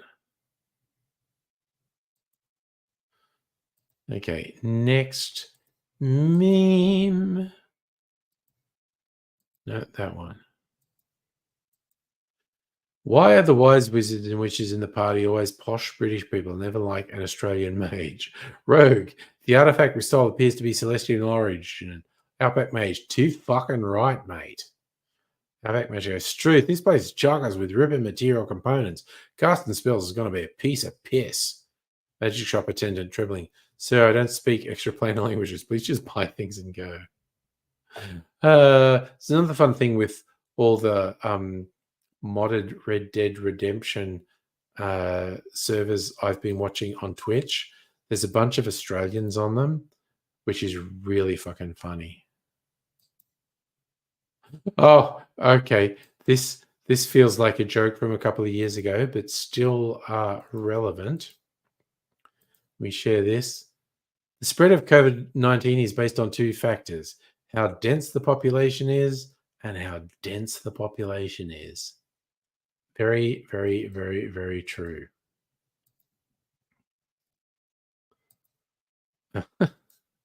Right, this is a classical meme, this one. Okay. Odysseus. Now we set out on our odyssey. Sailor raising his hand. What's an odyssey? Odysseus. A long journey named after the only survivor. Sailor. Oh, okay, sure. Wait, what? I do actually love jokes about classical literature. It's one of the many fragments of nerd humor that appeal to me. You're done with memes for now. That just kind of fucking sounds like a threat. Oh God, Hannah, you get online orders for 30 bags of lollies when they're on sale. That's fucking wild.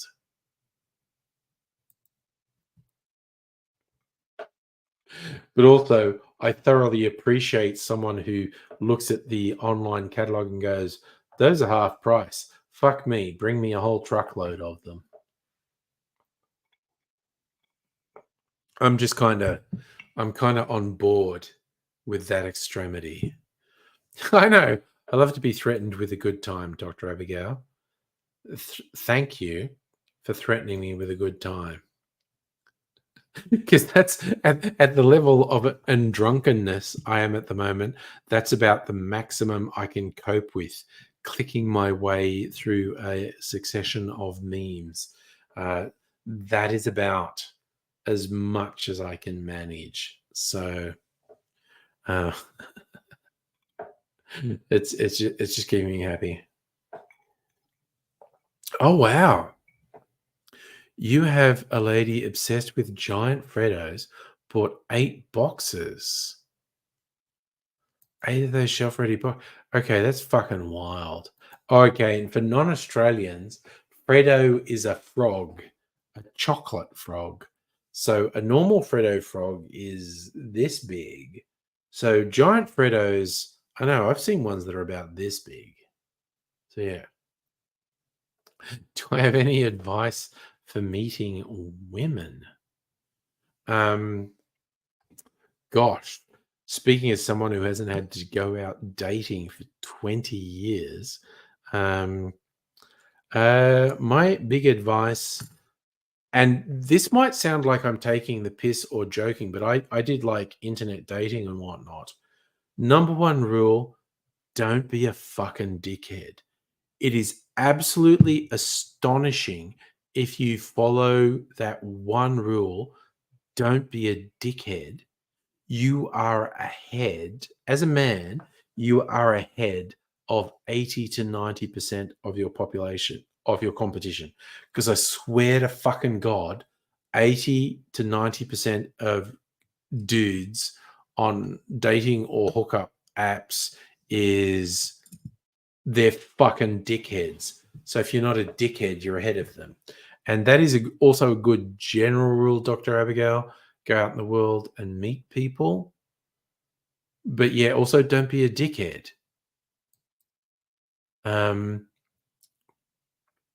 Second is always remember the other person, and this is whatever your gender is and whatever gender they are, the other person is an individual with their own thoughts, dreams, expectations, hopes, aspirations. If you do not regard them as a whole, fully formed person and instead regard them as a conquest or a challenge, you are going to fuck up. Because if you don't grant them everything that you wish people would grant you, you are going to fuck up.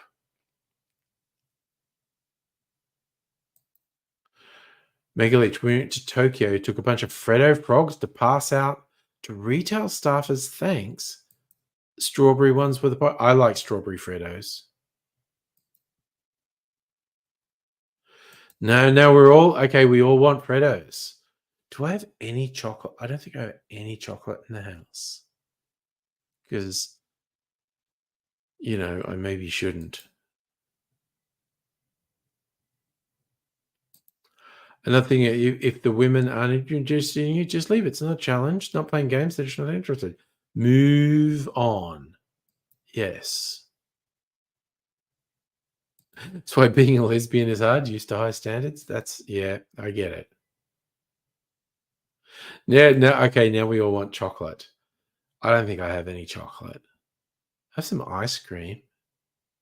I actually have, I have chocolate coated ice cream on a stick. Fucking tempted to get that, I tell you. Hannah, when you have a shit day at work, boss goes, go get the Freddos. Nice. Okay, so you have good bosses. Just throwing it out there. And I said it before. You have good bosses that seem to genuinely value things. Yeah, oh yeah. Okay. How fucked is that whole concept of the friend zone? You get weird misogynist dudes who get angry at the idea of being friends with women. Again, it sounds like I'm being a tryhard. I do actually have a bunch of women friends and non-binary friends and trans friends, and it's good. It's just fucking dumb. Yeah, technically, the way Australia measures it, tomorrow's the first day of winter. Micro, you've had girls in your life who weren't that interested, worked, became interested. Well, again, swings and roundabouts.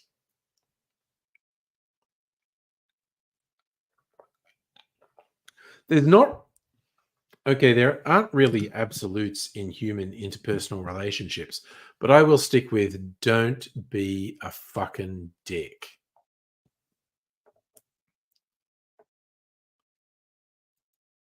Yes, and if you don't want to be someone's friend, don't be their friend.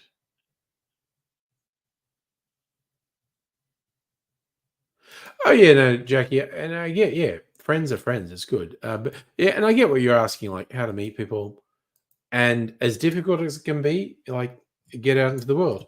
And I think what works is if you stick with like your own interests. Um, uh,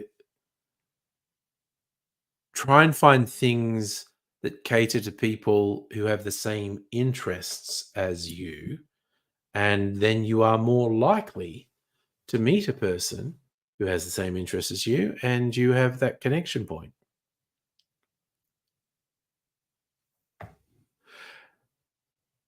And yeah, Dr. Abigail, it is. From what I've been able to witness, a majority of men don't understand the concept of not being a dick.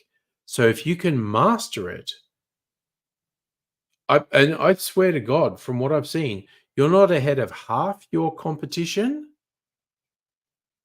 Uh, you're ahead of 80 to 90% of your competition.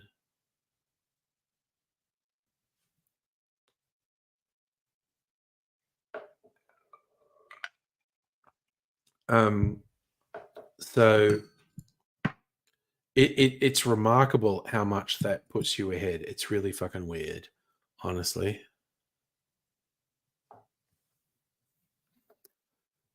And here's the thing: in my life prior to the internet, I only ever met romantic partners. I was like, uni was so fucking easy, but also post uni, it was parties or being introduced by friends. I'm not a go to bars or clubs or stuff and meet things. But yeah, yeah, going to see the same band, absolutely. And hey, yeah, treat people as a person. And again, it's what I'm trying to say with all this weird shit with pickup artists and whatnot and conquests and whatnot. And it's just like, well, what the fuck are you after? If you literally want, you know, a long term partner, someone you can be happy with life, if you don't see the other person as a whole, complete person with their own worldview, with their own experiences, their own hopes, dreams, expectations, it's gonna fuck up.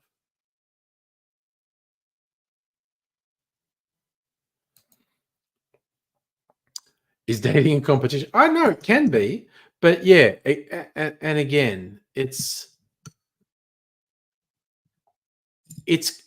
complicated. I don't think there are simple answers to it, apart from the simple "don't be a fucking dickhead." Uh, but what do I know? I've just been in a happy, contented relationship for almost 20 years. Yeah, maybe I know something. Maybe I don't. Maybe I just got lucky. I do occasionally wonder why the fuck Mrs. Angry puts up with me. I've got to be honest.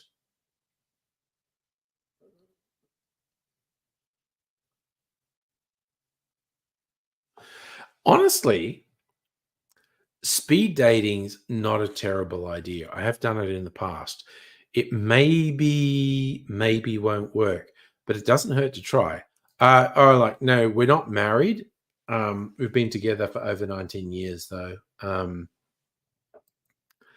This whole thing of not really respecting the institution of marriage, and that's a personal point of view. If it's important to other people, I don't begrudge them the whole getting married thing. We did talk about, oh, maybe we'll do like a registry wedding type thing, particularly once marriage equality was enshrined in law in Australia. We thought now it's less of a bullshit thing. And yeah, you want to meet a future Mrs. Doctor? Yeah, that's fine. You actually didn't you do a neurodivergent speed dating thing recently, Dr. Abigail?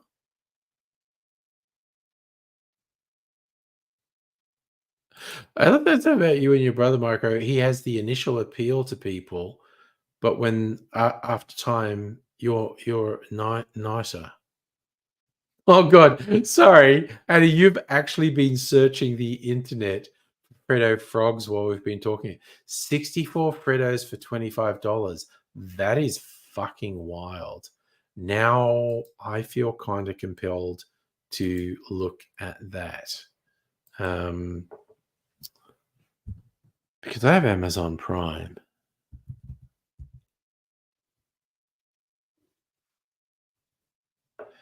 Amazon. Amazon.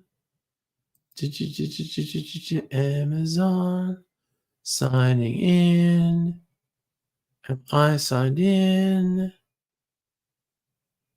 Keep me signed in. Oh god, okay, they're sending a fucking code to my phone. Ooh, do not disturb. Neat. Oh, it finally came through. Okay. I got a code. And it's 696969. That's a weird coincidence. I'm saying that just in case hackers are watching. I'm so drunk, I almost had to say it out loud. But, you know, hackers might be watching. Oh, for fuck's sake. How many fucking passwords and codes do you want me to put in? Yes. You've got my pass key. Fucking fine. Okay. Oof. That was more than I fucking wanted. Delete that. All right. Now I'm going to look up Freddo frogs. Just because Hannah said it. Freddo.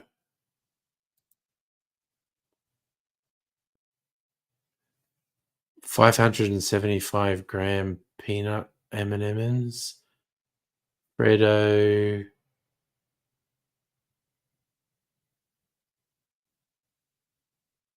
$64 pieces. $30. How the fuck does that work? That's like less than 50 cents each.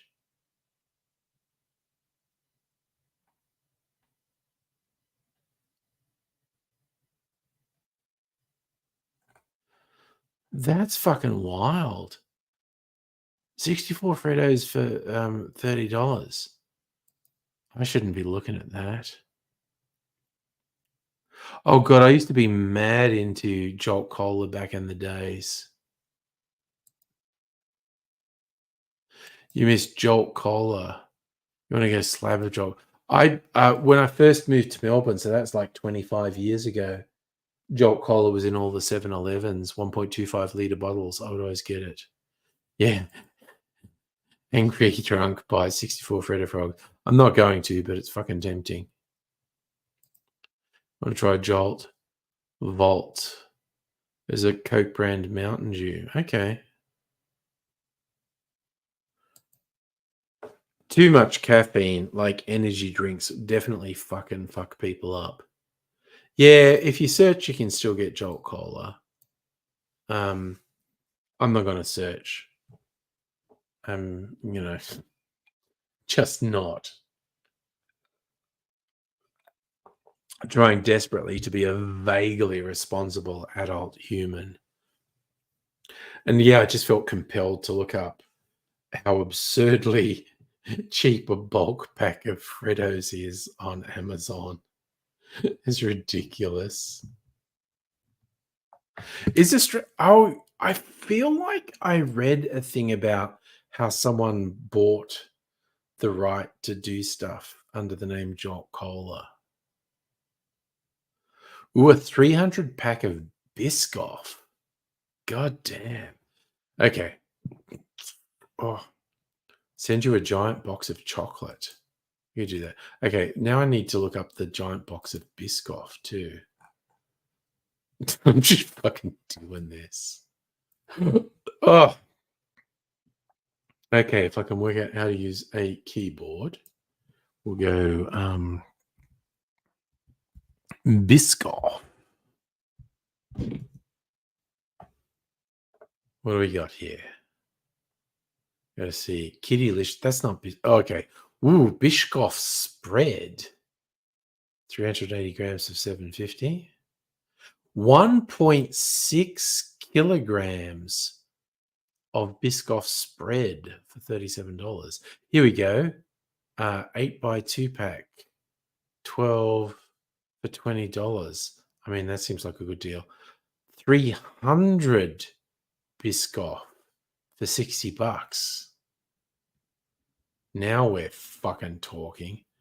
Biscoff spread in a squeezy bottle, 1 liter for $55. Just fucking tilt my head out and squeeze that straight down my throat. 12-pack of Freddos, $3. Really? That's actually cheaper than the thing we was looking at. Yeah, we don't want to talk snack talk. It just fucking gets out of control.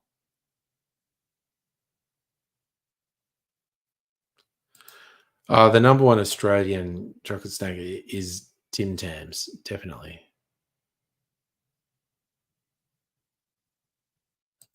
You're not a good person because the world's ending. You say everyone in chat you wouldn't. Oh well, it's okay. That's the way it goes.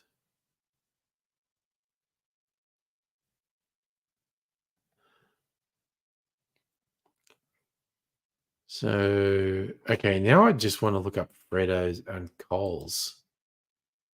All right, so I'm just gonna get this fucking comparison so I understand what's happening.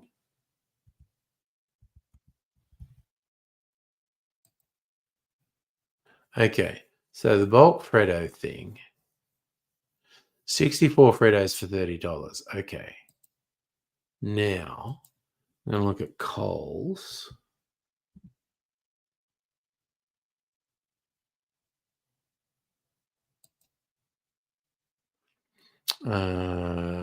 Fuck off, website. What are you doing?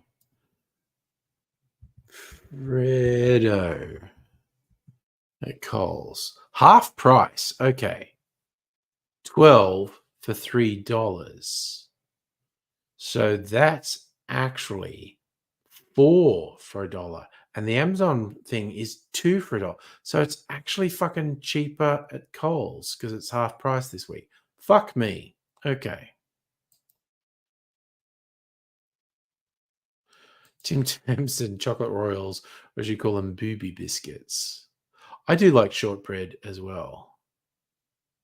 What you want to know is when you looked up Biscoff on Amazon, you got Biscoff and a book called Teen Girls Guide to Tween Girls Guide to Puberty. Okay.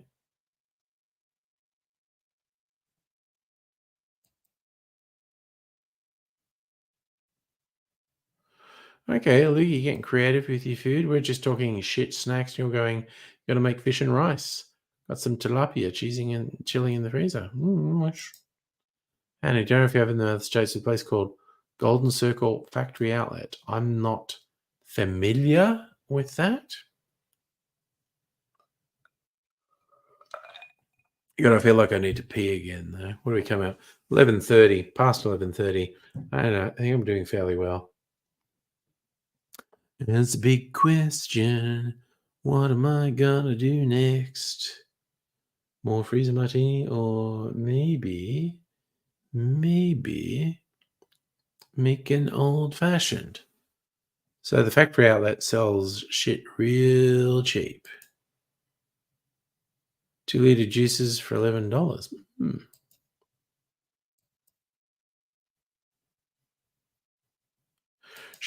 You're the one with the new bike, Micro. I don't understand what you're saying. Yeah, Loogie, that actually sounds like a quality food thing. Considering we've just been talking about absolute garbage snack food, your suggestion actually sounded far more responsible. Yeah, probably going to make an old fashioned. Honestly, I need another pee break, mainly because I've been. My excuse is I've been drinking a lot of non-alcoholic drink to be vaguely responsible. There's just been a lot volume-wise, and I feel like I need to pee again. Oh dear, make bad jokes. All right, YouTube. What? Oh, okay. My high view. Oh, I might do this one with my friends doing the sex toy jokes because it's kind of funny. where I'm playing up my own awkwardness.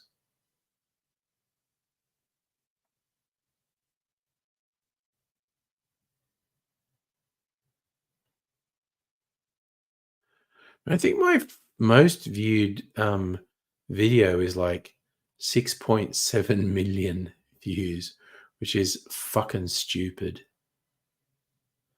Because it was very clickbaity, I have to admit. But the sex toy or lollipop one, I had a mere 100,000 views. I think I'll put that on because it's kind of fun. I also think I've played it relatively recently. Whatever.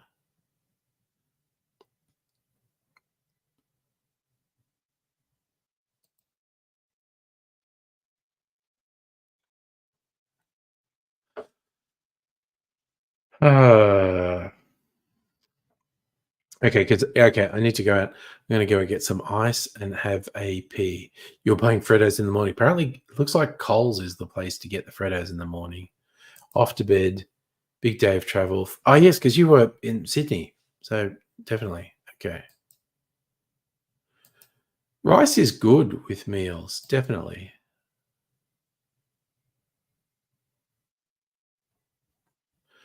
All right. So, I think I'm going to put this video on because it's a fun video. Where are we? Yeah, I'm down there. We'll do this. I'll full screen it. Eva and Viola. Turn the mic off. We go full screen. Jesus. Well, first you look at the shape of it, and I've seen it. just I've looks got like it. I was going to say I've got it. But look, Oh, can I have a suck? Are we allowed to suck it? yeah. Well, that's why I want to do a bow chicka bow bow video. Does it taste like, I imagine it will taste like I wish we were cream. recording this. We are. Yes. And I'm wearing something like, that's amazing. I'm gonna work out how to open it. Yeah. So it's like me trying to get a condom off, but anyway. That's a professional handler. Did you see how much trouble I had? And Viola's unwrapped it. No, wait, I've got to get a close up. You got to get, because I've got to go bounce. Wait, No, what's with it. happening now? Yeah, there you go. That's it. Yeah. Oh, God. Oh, it's so big. It's really bumpy. It bangs against your teeth. You have to really open your mouth wide like this.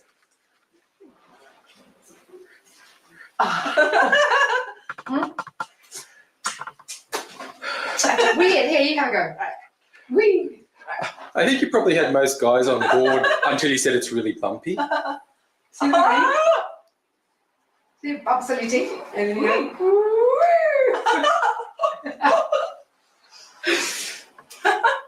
That's a really yummy. But look at that bit of it. Doesn't that really? Can we get a close up of the head of the penis? Hang on a sec. I'll zoom. You'll zoom at this little bit here. That's the bit that Yeah. It's actually not unpleasant tasting. Yeah, it tastes a lot better than a lot of other things I've had in there. And now my night is made. There we go. Yeah, that's what we want.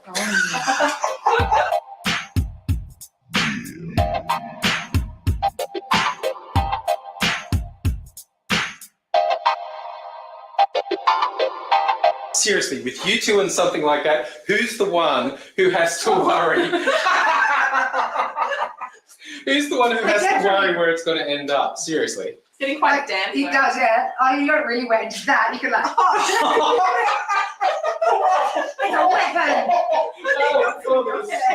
it's a weapon of mass spray. Oh, right, my eye. It's quite delicious. It is. Just for the people watching at home, my husband is standing in the background here, kissing himself, laughing at us. Hi. Because he knows. I want to pull the string. It's the battery-free sex toy. It's the oldie time sex toy. You know, you could really It's a use that teenager's dream. as a sex Yeah. toy. I'm I not would. suggesting because it's a bit very You sticky. want to put a condom on. You would want to put a condom on, I guess, because it's very You sticky could and get it can be an quite infection. unhygienic. You don't know who's with you. But and you don't know who's licked it. But Yes. it's quite fun. We should put this to the toy companies to make, manual fully. I would do that. That's I would go that's a with that. Victorian era. sex Victorian toy. era sex toy. Do you want Pull the string, say it's hard. It's so hard and creamy and delicious. It goes right up the corners. I knew I was the one in most. Now you know what it's like. Yeah, swallow or it's going in your eyes. That's brilliant. Oh God.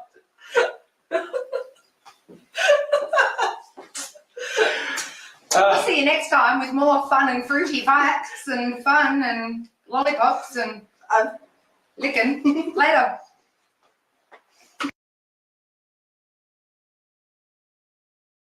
Look, I timed my return just about perfectly.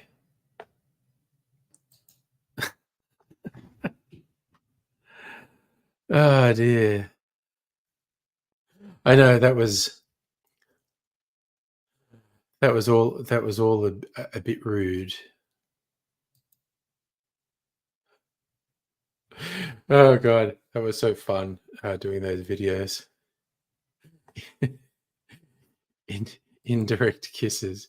Yeah, they're both so much fun. Eva and Viola. What a hoot.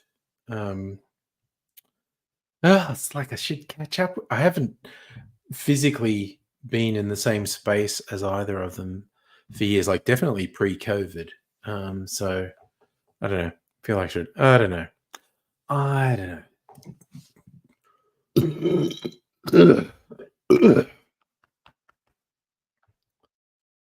Doing the burps. Anyway, I got a big bit of ice. So I can make an old-fashioned Marco. Which one looked like your sister? Did you say that? One girl looks like your sister. Why is your sister on screen? Okay. That is true. Dental's not actually covered in our healthcare. They're special. The mouth bones are special bones that aren't covered by the socialized health. Oh. Okay, let's go over here. I have to decide what to make an old-fashioned with. And maybe I do a Christmas spice old-fashioned. Yeah. So that involves getting my Christmas brandy. Christmas, oh Jesus. Yeah, I'm going to clean this up tomorrow. Christmas brandy and Christmas gin and Christmas sugar syrup. I started gin. Started all. So we're going to put a little bit of the sugar syrup in. Christmas spice sugar syrup. Put that in. And Christmas gin. Split base old fashioned. Christmas gin. And Christmas brandy. This stuff fucking kicks ass. Spiced Christmas brandy from Bass and Flinders. The distillery that does this is about an hour away.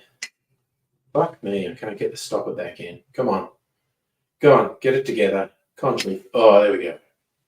Now, but what would be the best bitters? I mean, probably the tiki bitters, honestly. It's like allspice and whatnot. Yeah, we're going tiki bitters. Fuck it. And chocolate. Tiki, one dash of tiki bitters. and 1 dash of chocolate bitters.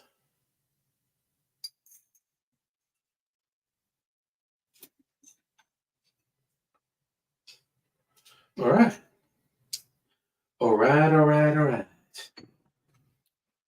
Now that smells really good. That smells really good. And there's my jar of cherries. So I'm going to get a skewer. Do. Yeah,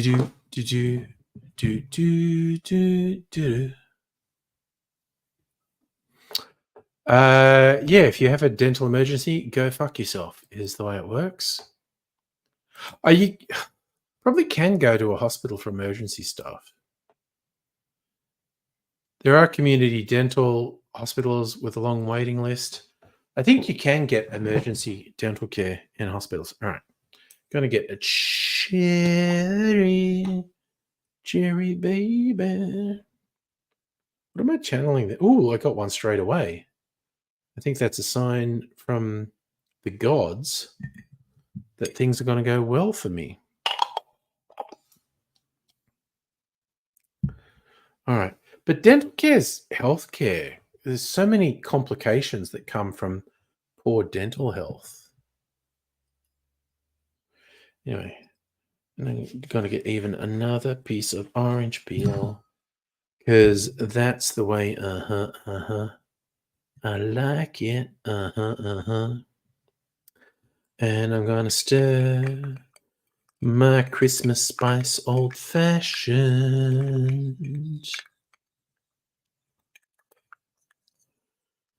Ugh. There we go. I think. Oh wait, how the fuck did my cherry come off the skewer? There we go. Anyway, smells really good.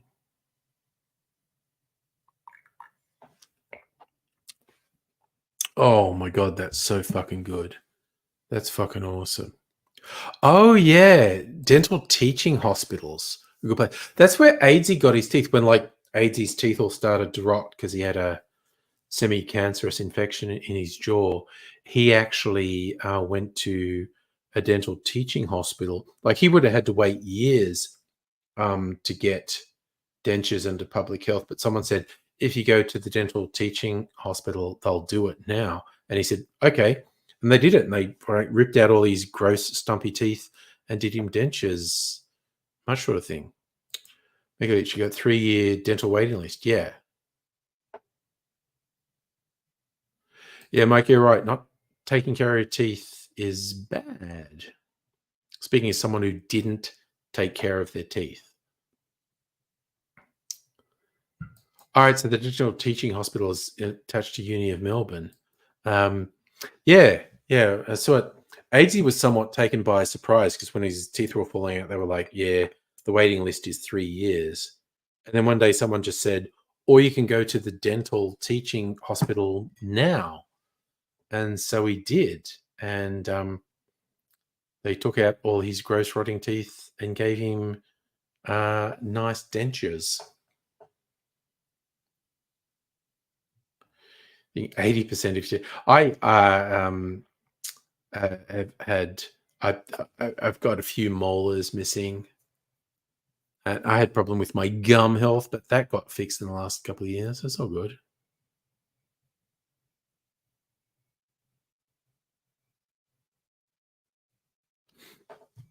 Yeah. Dental health is just absurdly important. And so many health systems treat it as an extra, and it's not. It's a fundamental health thing.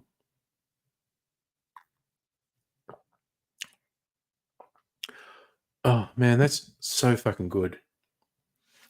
I probably should make that for my cocktail channel on YouTube. Spiced old fashioned, a split between spiced brandy and spiced gin. Oh god, maybe I should do it a 3-way split. Probably got spiced rum. Not sure if I have spiced rum. What? I'd have to look. I just randomly looked back and it's like so many of the bottles I haven't touched in forever. It's just like, it's so fucking dumb what I do there. Oh yeah, I've never told anyone, Dr. Abigail, that I have a YouTube channel, but I actually do.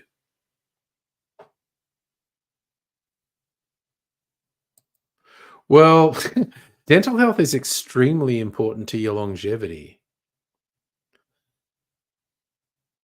Am I Safa? Am I talking dirty? Maybe I am.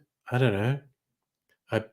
I don't even know what I say minute to minute, so maybe I'm talking dirty. Who knows?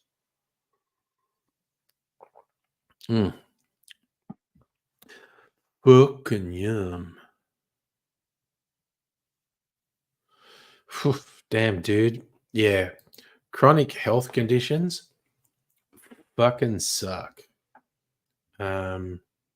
It's extremely rough. I've known so many people with so many different chronic health conditions, and it's fucking frustrating because we should look after everyone more. It's kind of ridiculous the way people can be left to fend for themselves in a way that it's just literally not possible for them to fend for themselves. And you're saying, okay, because your health, it's hard to walk a 10-mile round trip. Jesus, I don't think I'd do very well with a 10-mile round trip, honestly. Sorry, Marco, now you've got a bike. You've found out good bike tires are $60 to $80 each, but you used to only pay $40 to $55 for car tires. What the fuck? Yeah, you're right. Car tires have more material in them. Maybe it's about who's buying them and what the makers that think they can get away with. Like, the capitalism is not, the prices are what the market will bear or what the market think is fair. The prices in capitalism are what the big companies can get away with.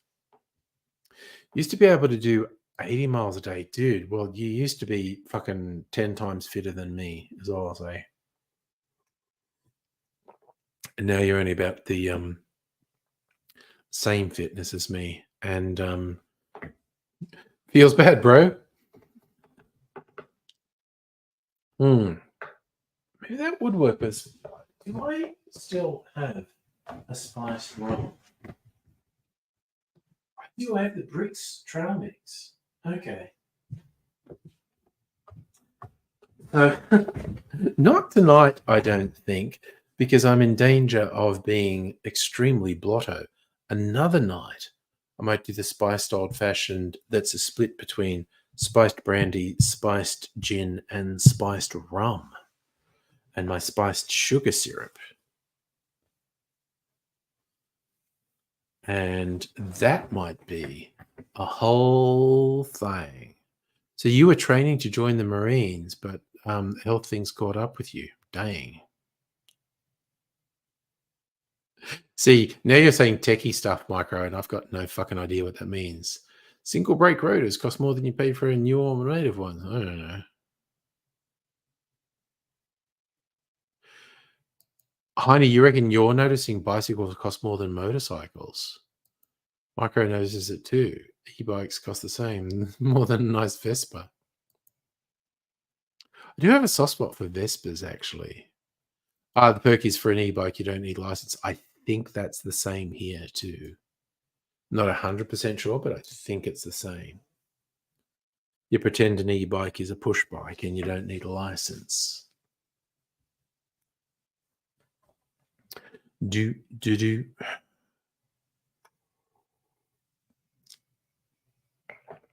So that's pretty good, but now I just kind of feel like the whole thing would be good.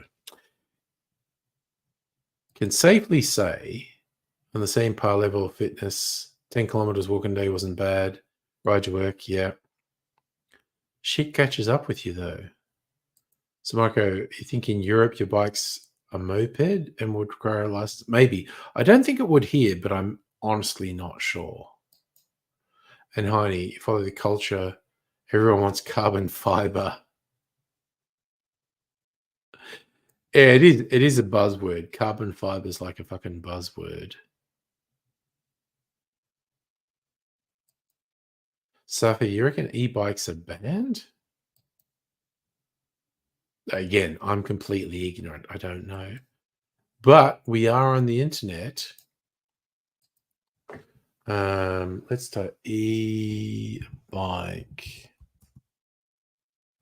Australia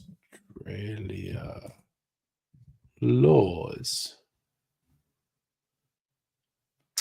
Oh, okay. E-bikes in Australia, your complete guide. Are e-bikes road legal in Australia? If an e-bike is operated using pedals, maximum continuous motor power for a road legal bike is 250 watts, except in New South Wales where the maximum legal motor power is 500 watts. Motor power has to cut off as soon as the bike reaches speed of 25. So they're saying an e-bike isn't allowed to go more than 25 kilometers an hour under motorized power. Do I need a motorbike license? No. Is it illegal to have a throttle on an e-bike? Cannot be propelled exclusively by motor or motors. Effectively bans bikes with throttle propulsion. So in Australia, an e-bike actually has to have the pedal option and the motor has to cut out at 25 kilometers an hour. They're only allowed to go 15.5 miles per hour? The fuck? Okay, yeah, 25 kilometers an hour. So under the motor, they're only allowed to get to 25 kilometers an hour. But what's funny is if you're hyper fit, you can pedal a bike faster than that.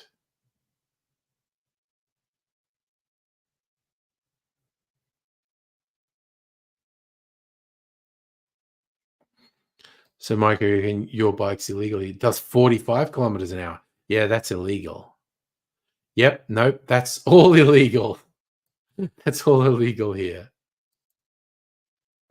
But yeah, it is kind of funny. It's like the motor can't take you more than 25 kilometers an hour.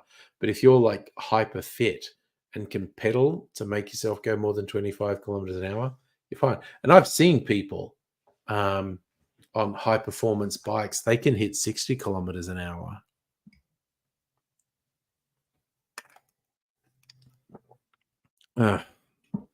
Oh man, that's so fucking yummy.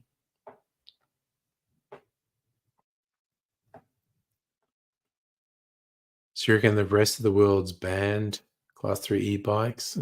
See, I don't really know what that means. But yeah, it's the whole thing. Motorcycles and e-bikes.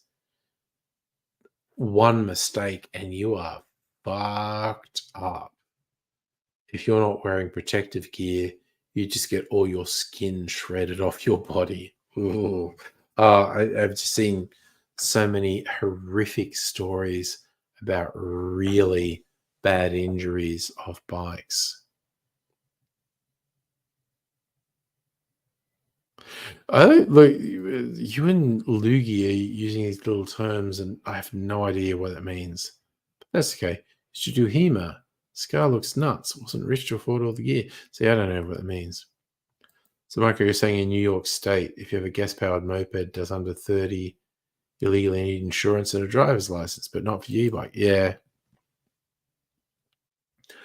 Oh, where was I? In one of the suburbs of Melbourne, there was like a Vespa dealership, but they actually had this classic Vespa. I think it was like from the 60s.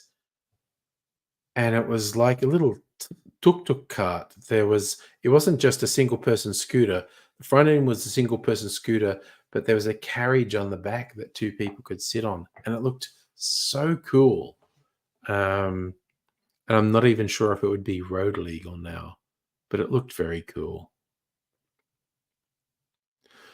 So Micro is helping me out. Class 1 pedal assist, class 2 gets you 25 kilometers an hour, class 3 28 has throttle option. Yeah, definitely illegal in Australia from what I just read. So that's all that. I also love how the conversations in these streams skips between all these things, but it's always nerdy. It's nerdy about music or about books or about technology or about movies or about bikes and e-bikes in this station.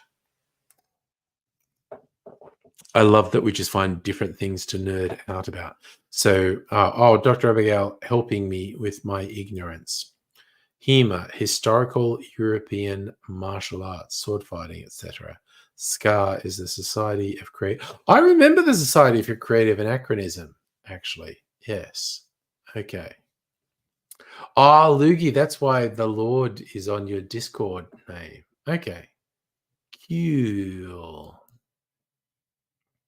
Also would fit in with a lot of the stuff Musical Aviator does. I love Musical Aviator's 3 nerd things. Music, which is a cool thing to nerd out about. Planes, cool thing to nerd out about. And LARPing.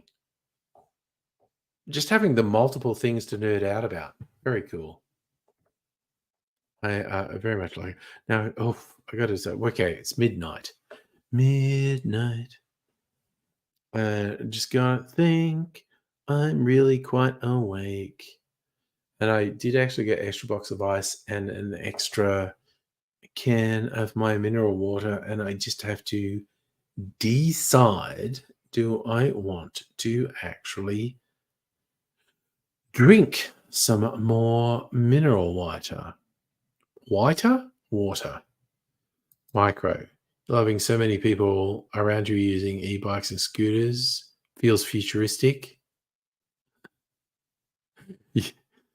Sorry, you love the lame eco-friendly part. Yeah, it's fine. I'm very. Oh yeah, nice. Winter. Yeah. Honestly, because earlier we had like 20 this week, and above that, which is weird. Sorry, apologies for that. But for the weather saying 14, 15. Jesus, Tuesday and Wednesday are meant to be a fuck ton of rain. We'll see if that actually eventuates, because they often get that wrong. But the long-term prediction for Tuesday and Wednesday is kind of cold and a fuck ton of rain. I guess we'll see what happens there.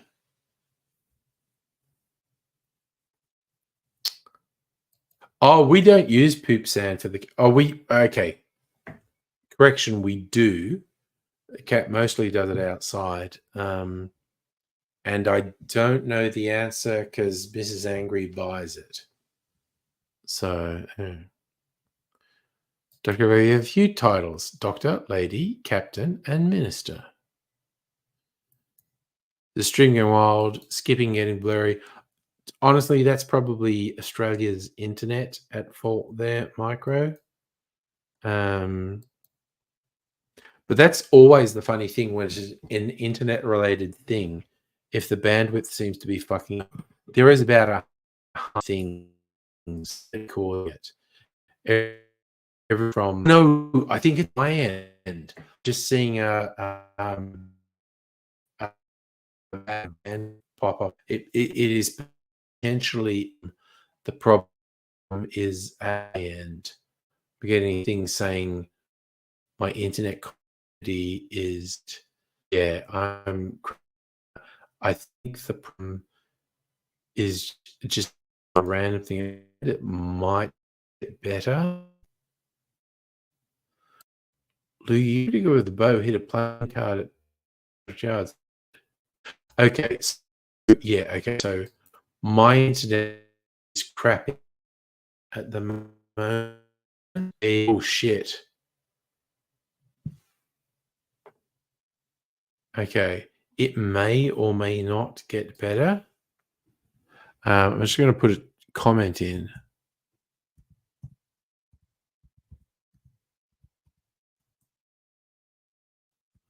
Might crap ouch completely.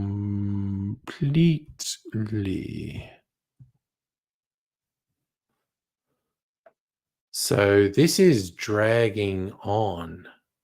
Jesus Christ. Okay, so Dr. Abigail has good advice for kitty litter. Clumping clay. Nice. Okay, also now StreamYard is telling me whatever the momentary fucking shit with my internet connectivity is maybe over now. So maybe everything is better now. We'll see. Suffers. Mrs. Angry.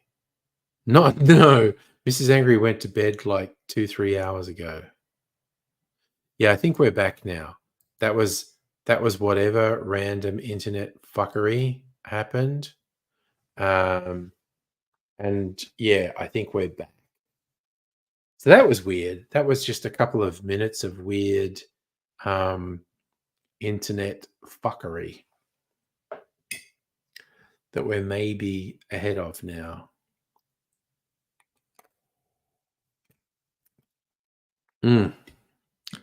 God damn, that's good.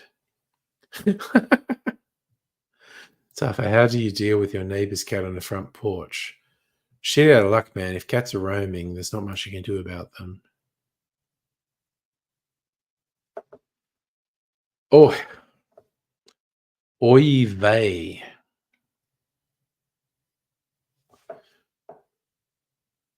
Sorry, was that your answer to the kitty litter? Put orange peels in it to make it smell nicer?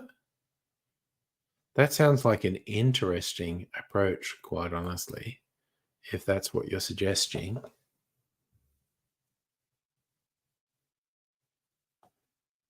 Yeah, no, I guess that's what you meant. The cat shitting on your front porch. You're just kind of out of luck if that's happening. Thank you for coming in and saying hi, Megaleech. Very much appreciate you coming in. Get some sleep. Enjoy. We have some citrus air fresheners, which are really good. Is Dr. Abigail giving more cat litter talk? Granule size. If you have to scoop clumps frequently every day. Oh, neat. Oh. Spray bottle to keep cats away. Sulfuric acid. That'll work. Also, you'll end up in prison, I'll just say, but oof. Freezer martini. Just feel like pouring a bit of freezer martini. Oh, wow. That was an interesting pop. Did everyone enjoy that ASMR? Okay, random side thing. I had some pineapple juice that I left sitting in the fridge for way too long because it sort of goes off and starts to ferment a bit. And I probably hadn't touched this pineapple juice that I'd had in a little bottle in the fridge. Like it was in a little bottle like this. I probably hadn't touched it for a couple of weeks. And I was like cleaning stuff out of the fridge going, I wonder if this is still okay. And it had a little bit of pineapple juice in it. And I took the bottle out and I took the stopper out. And when I took the stopper out, there was an incredibly loud pop and just vapor came out of the bottle. And I was like, oh, that pineapple juice was just fucking fermenting in there. That is not safe. And I need to tip that down the sink. Good Lord. So yeah, but it was pretty funny because when I took the stopper out, the pop was borderline explosive. It was very full on.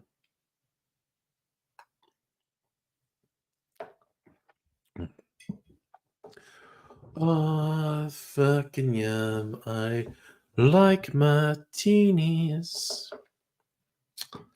And freezer martinis are particularly good. So I love Micro and Dr. Abigail are just talking about clay kitty litter.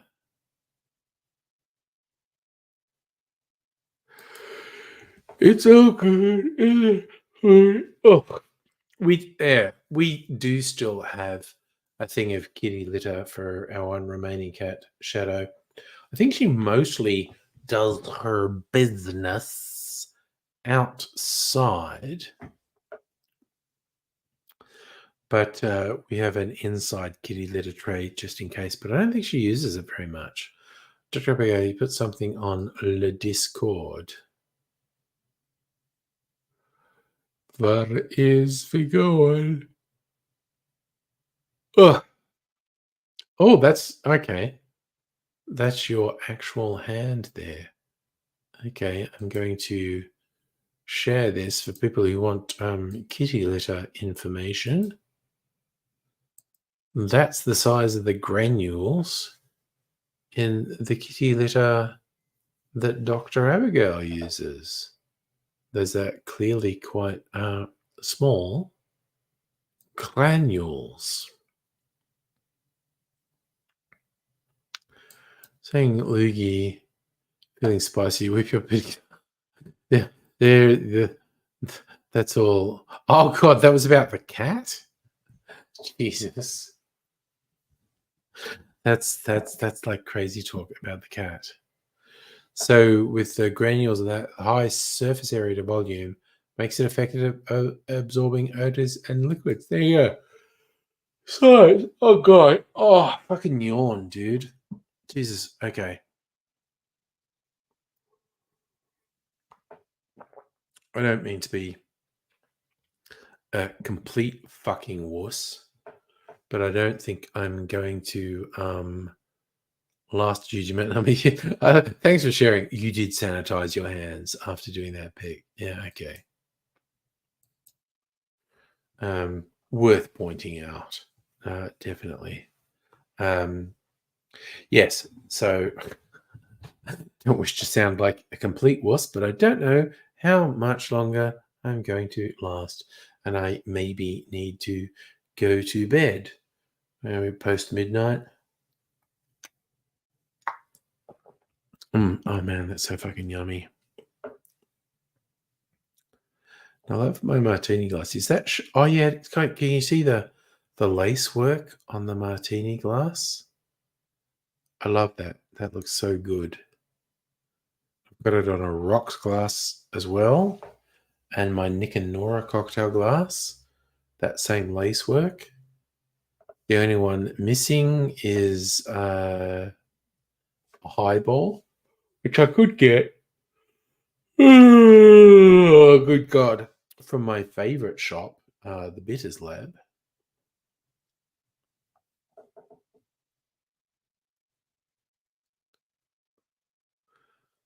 Safa, do you have cats? Do you need anything for supermarket? Okay, so Dr. Abigail's going to post a link in the Discord. There you go.